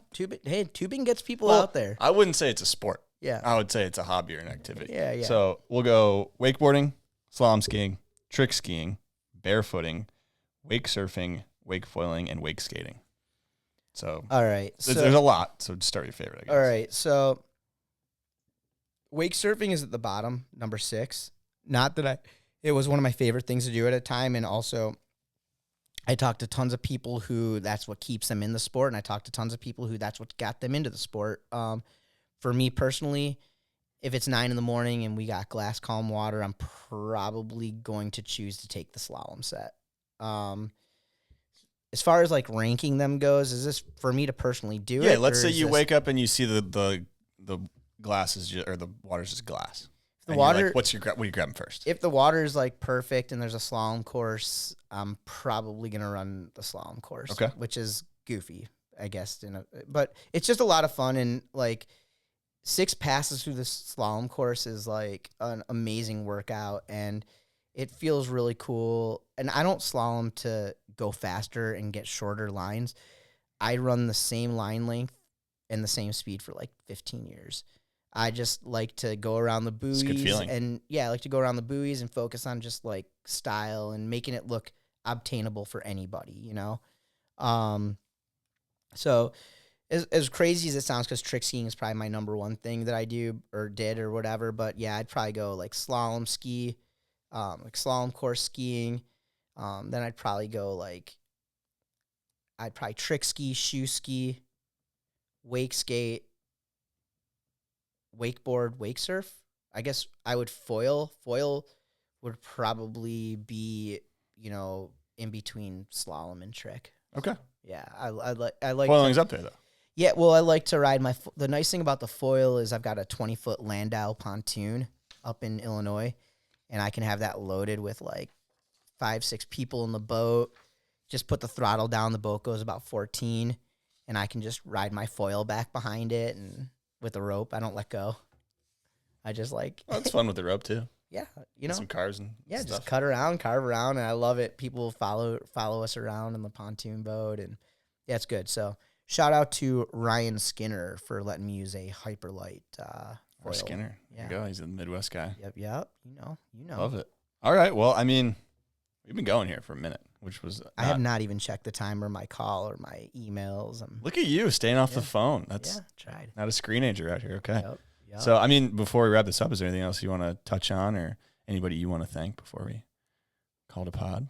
Oh man, these aren't thank yous. This is just somebody who deserves love. I like it. So, because I knew I was going to get that question, I told you I stopped when you sent me the message, and we talked like, oh yeah, one day. But then when you sent me the message, like whenever that was a couple weeks ago, When I or a pestered month you, ago, yeah. when you were like, hey, let's do this thing for real. I was like, okay, well, I don't want to like keep. I stopped listening, so I'm trying to. I can't even tell you what the last episode was. Probably like 4 or 5 episodes ago. I spent a lot of time in my truck as a rep for Roswell, I can covering imagine, yeah. 17 states. 17 states. Yeah, I cover a lot of territory. I drive a lot, so I listen to a lot of podcasts. So, anyways, I wanted to send a deserve some love to Brad Gearhart. Are you familiar with Brad Gearhart? I don't think so. So Brad works at Roswell. He's one of the main guys at Roswell, but for a few years he was also at the WWA, and before that he was at Nautique Boats, team manager over at Nautique. Plus he was like the first guy on site. He'd get the boats prepared before the tournaments. For Ryder, sunk their boat, or if the rider, blew an engine or something happened, he would be the one to call, or, something happened and, he would be the guy. Problem solver, yeah. A problem solver, a facilitator, just a dude who deserves a lot of love, so passionate for the sport, kind of like me, moved down to Florida to make his dreams come true. He participated, he used to ride in events and stuff like that. But Brad has a big fingerprint on the industry, and he's a super humble behind the scenes guy. But I would bet that if you were to ask, any rider who participated in the sport between 2005 and 2020, how Brad Gearhart impacted their career, their life, they would have something positive. He's also somebody who you should Sick. probably, and Jeff House too. Who, Yes. Jeff House was my manager at Roswell for the last 4 years. Okay. And I always knew Jeff House just from the events. And as a rider who lets his riding do the talking. He was an under the radar guy. He was a dude who I think could have gone a lot bigger in the sport if he would have put himself into places that weren't him. You know what I'm saying? I think that he had all the talent and style. I think a lot of people imitated his style as well. I think just that he was in an awesome mix because he was hanging out with the guys down in like the Polk County, JD and Kyle Alberts and all those, the crew over there. But Jeff was never a guy who was like putting himself into the main mix of the boys and stuff like that. But I want to send a big thank you to Jeff too, because the last 4 years at Roswell, he's just been a huge help and great mentor, and Robert Oswell for the opportunity over at Roswell Marine. So just a couple like people and things, over the years. Eric Ruck, without Ruck, for me, none of this. He was the foot in the door down here. I was Ruck's buddy. So without Eric helping introduce me to everybody, I probably wouldn't have had the career that I had today. The Bonifades, like Parks and Shane and Betty, always they're just great people, and letting me be a part of it and stuff like that. And it's Parks Bonifay to think he'd call you or want to hang out with you or pick you up to go somewhere, and some of the stories and just stuff over the years. Sean Dishman and Chris Bischoff. These are names like you hear, like these are guys, because of them, I had the opportunity to do the tour, and whether they know I know or not, but there were times when they would go to bat for somebody like me. This is all a relationships thing. You know what I'm saying? And when I got into announcing, I was hungry and eager to take down the dudes before me, not the wakeboard dudes, but specifically water ski people who, this morning when I first got here, you asked me, you're like, oh, I'm going to ask you a certain question. Don't want it to be out of left field because I don't know how deep you're following the sport these days. I admit, am I watching every dang video that comes out? No, I'm not. Like, could I tell you which parent belongs to every kid on tour now? No, I can't do that anymore. Could I tell you what Watson had for breakfast anymore? No. You know what I mean? Could I tell you who the last one to bed was last night? You know what I mean? Yeah. Who threw the best party? I can't do that, but I am very passionate about the sport, and I do care, and I follow what I can when I can. But it's always been my goal not to step on people's toes and overstay. I'm in the part of my career as far as announcing goes, as I like to call the passing of the torch phase of my career. I'm stoked that more people aren't coming at me, but also I'm disappointed. I never want to leave because I've overstayed and been here for too long, but there's a time when the next Dano The Mano has to be here. And it always pissed me off when people would do an event for the flight and the hotel and step on somebody like my toes because I want to get paid, whatever it was. I always told people, my best friend Clay Fletcher at one point, Clay Fletcher, who you should also have on this show. I don't know if you know him or not. But I was going to announce an event, and then somebody called me up like a couple days before the event. They're like, "Oh, actually, Clay's doing it." I was like, "Oh, no way, that's awesome." And I was like, "Oh, Clay, so what are they paying you?" He goes, "Oh, I told him I'd do it for free." I was like, "Oh." It's like, dude, I'm totally cool with anybody wanting to take an opportunity, but like, I told him $150 for the day. I get it. You can tell people that there's no budget, but if you don't even attempt to make a budget, you know? And so anyways, circling back, you know, what I was getting at was Sean Dishman and Chris Bischoff. You know, there was a year where for sure they had to decide they were cutting down to one announcer. And one of us had a certain relationship with the guy who's basically overseeing the entire tour. And one of us, you know, the other, like Bish and Dish, kind of really saw me being the voice moving on, you know what I mean? And they went to bat for me, and they made sure I stayed on tour. When there was the split in 2015 and basically Pro Tour, Worlds, Nationals, like things just changed, you know, like from the way they were. They used to all be run under Bonnier. The Pro Tour was Mastercraft. It went to Supra. Worlds was Supra, went to Nautique, you know, when all of that happened. And I was kind of caught in the middle of it a little bit. But, you know, Shannon Starling, Sean Dishman, these guys believed in me and gave me the opportunity, took me around the world. And so, like, I thank them. Bill Porter, another one, you know, because of Bill and the doors he opened, or the opportunities that were presented to me from just being in that store every single day. I got brought to my first international trip. I met these guys from Ireland, and I was just making my way up through the ranks as an announcer. They invited me and then allowed me to bring 3 friends with to Ireland that they paid for everything. Me, Joey Meddock, Daniel Watkins, and Brett Eisenhower. And I offered that to Ruck and Parks, but they were like, that sounds way too good to be true. And Watkins was like, I'm going. It was amazing. You know what I mean? So,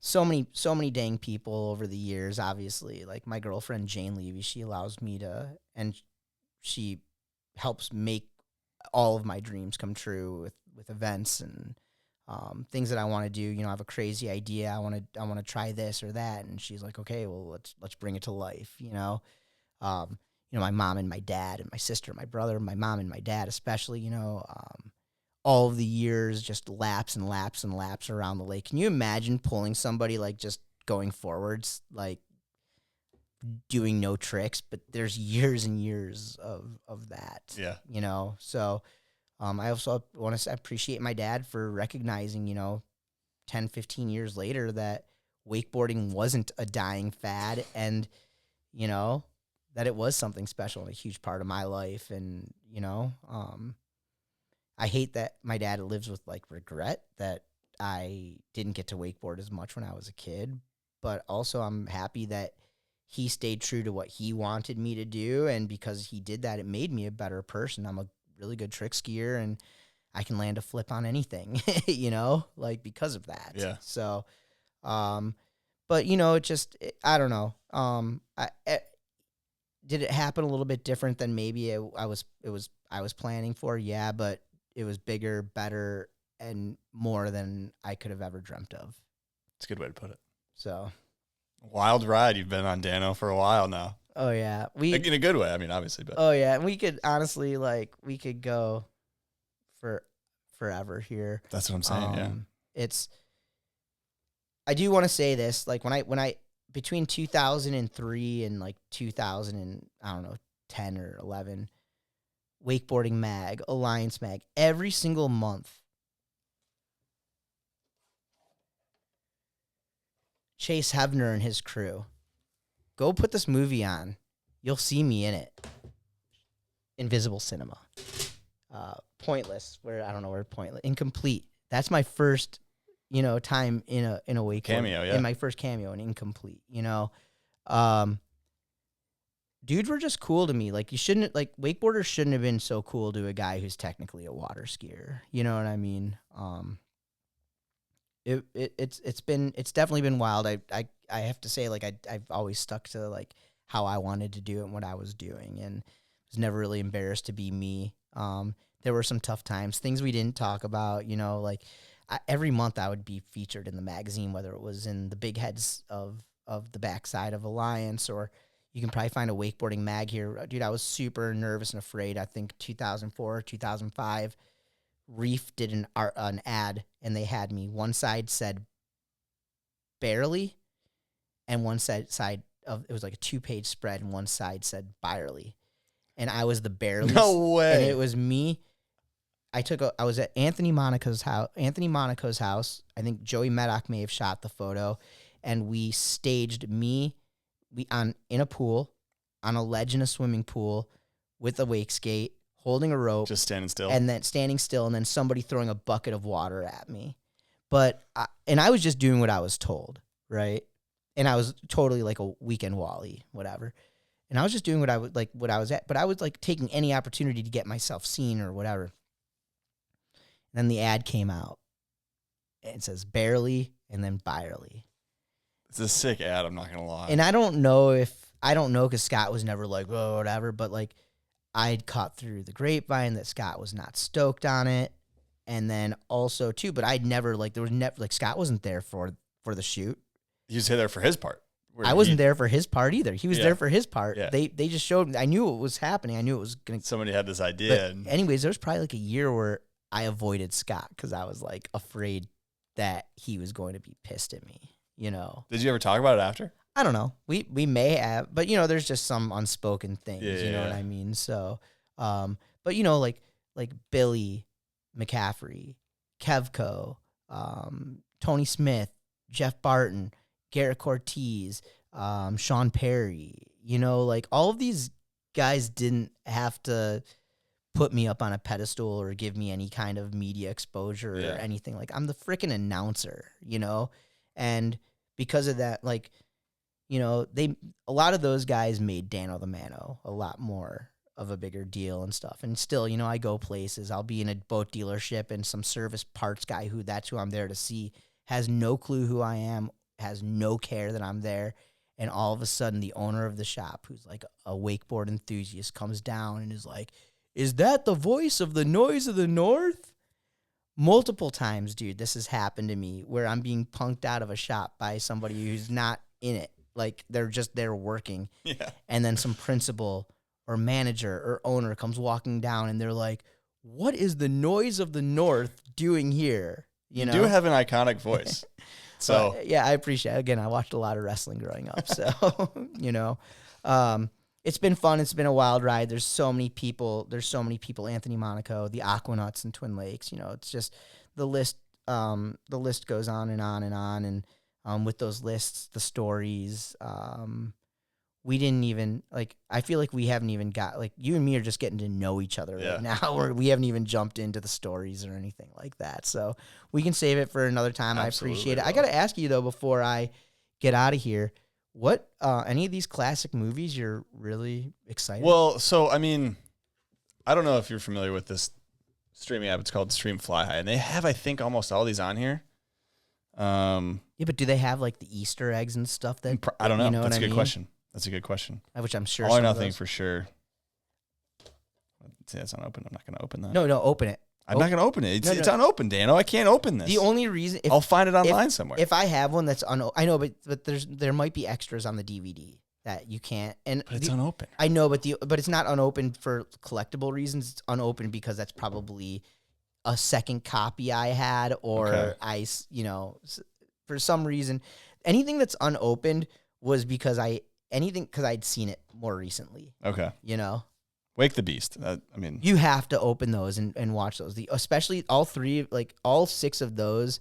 the double 3-pack. Yeah, you have to. And then Seen Mayday, seen Hit It, seen Spray, I Wake Drifters, Wake the Beast. I have not seen. is Monkey on a String in there? Do No. you see that one? So that Monkey on a String is a movie that means a lot to me because when Ruck moved down here, I want to say that was like his first wakeboard Okay. movie that he was in. And So, and I got to be down for some of the filming of I have a it. strong feeling it's floating around somewhere in here, but I'll have to double check. Yeah, there's a lot of cool memorabilia in here. There is, man. Thanks to Kevco, you now. Garrett brought a lot of stuff. There's been a lot of people who brought some cool stuff. Which Hey, is man, you do sweet. cool things. Trying to build a little thing, you know what I'm Yeah, saying? you So, do cool things, you get cool stuff. So, appreciate that. Well, I want to thank you, Dano. Obviously, this wouldn't be existing if what you didn't happen. I would assume, at least. I listened to a lot of the pods, and it, got me fired up about the sport, and so I'm just trying to, keep the stories be telling about wakeboarding and stuff. So you do a I'm going with it. you do a good job, and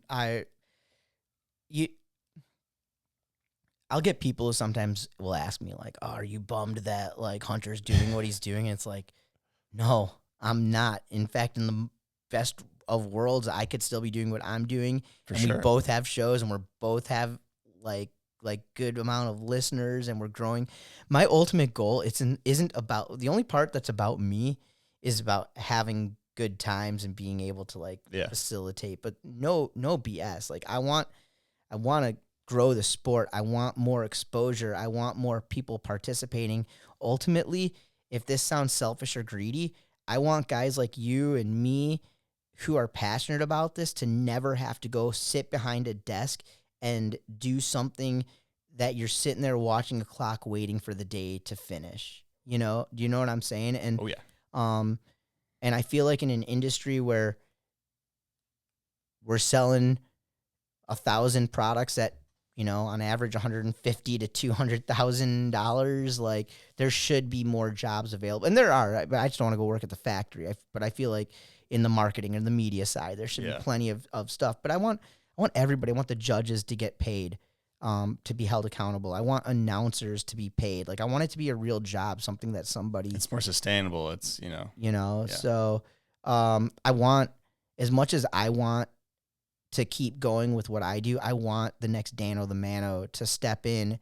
I want to go to an event and be able to celebrate and get called up to the microphone for 5 minutes, and everyone's like, "Dude, that was so cool that Dano was up there for 5 minutes," and not, "Shit, are we still listening to this dude for?"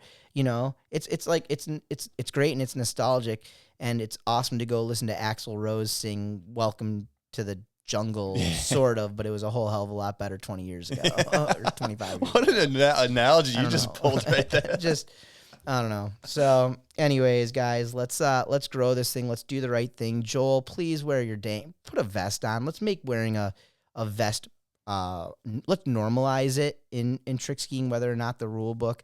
If I had control over the rule book, they would hate me, because that would be. Would it be a 4-buckle? No. You wouldn't chuck in the 4-buckle. No, I don't, honestly. You couldn't do that. Honestly, I don't care if even if you're wearing a comp vest, I'm good with it, because at least there's something. Usually, at least there's some sort of line on it that we can see, or like at least you'll sink a little bit slower. Yeah, definitely. I don't know. Anyways, you're invited. Let's. I just live on the other side of the lake. So I'm gonna take you up on that, dude. let's go. I see you got a slalom ski over there. Is that a gift from Brooks Wilson? That's a gift from Brooks Wilson, and it's meant to be taken to the park, is what he told me. It's got like a grind base on it. That'll be good in my.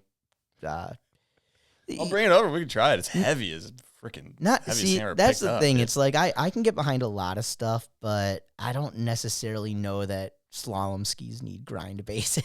No, definitely not. But he did hit a winch spot on a slalom ski, so he's all about. I hit that same spot on my rules. shoe skis. So Did you really? Yeah. No way.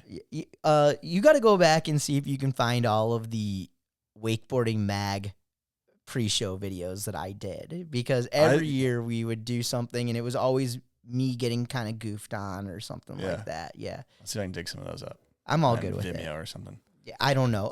Patrick Wieland, another one. Is he on your list? He was, and he was supposed to come in August, and I think maybe changed his trip or.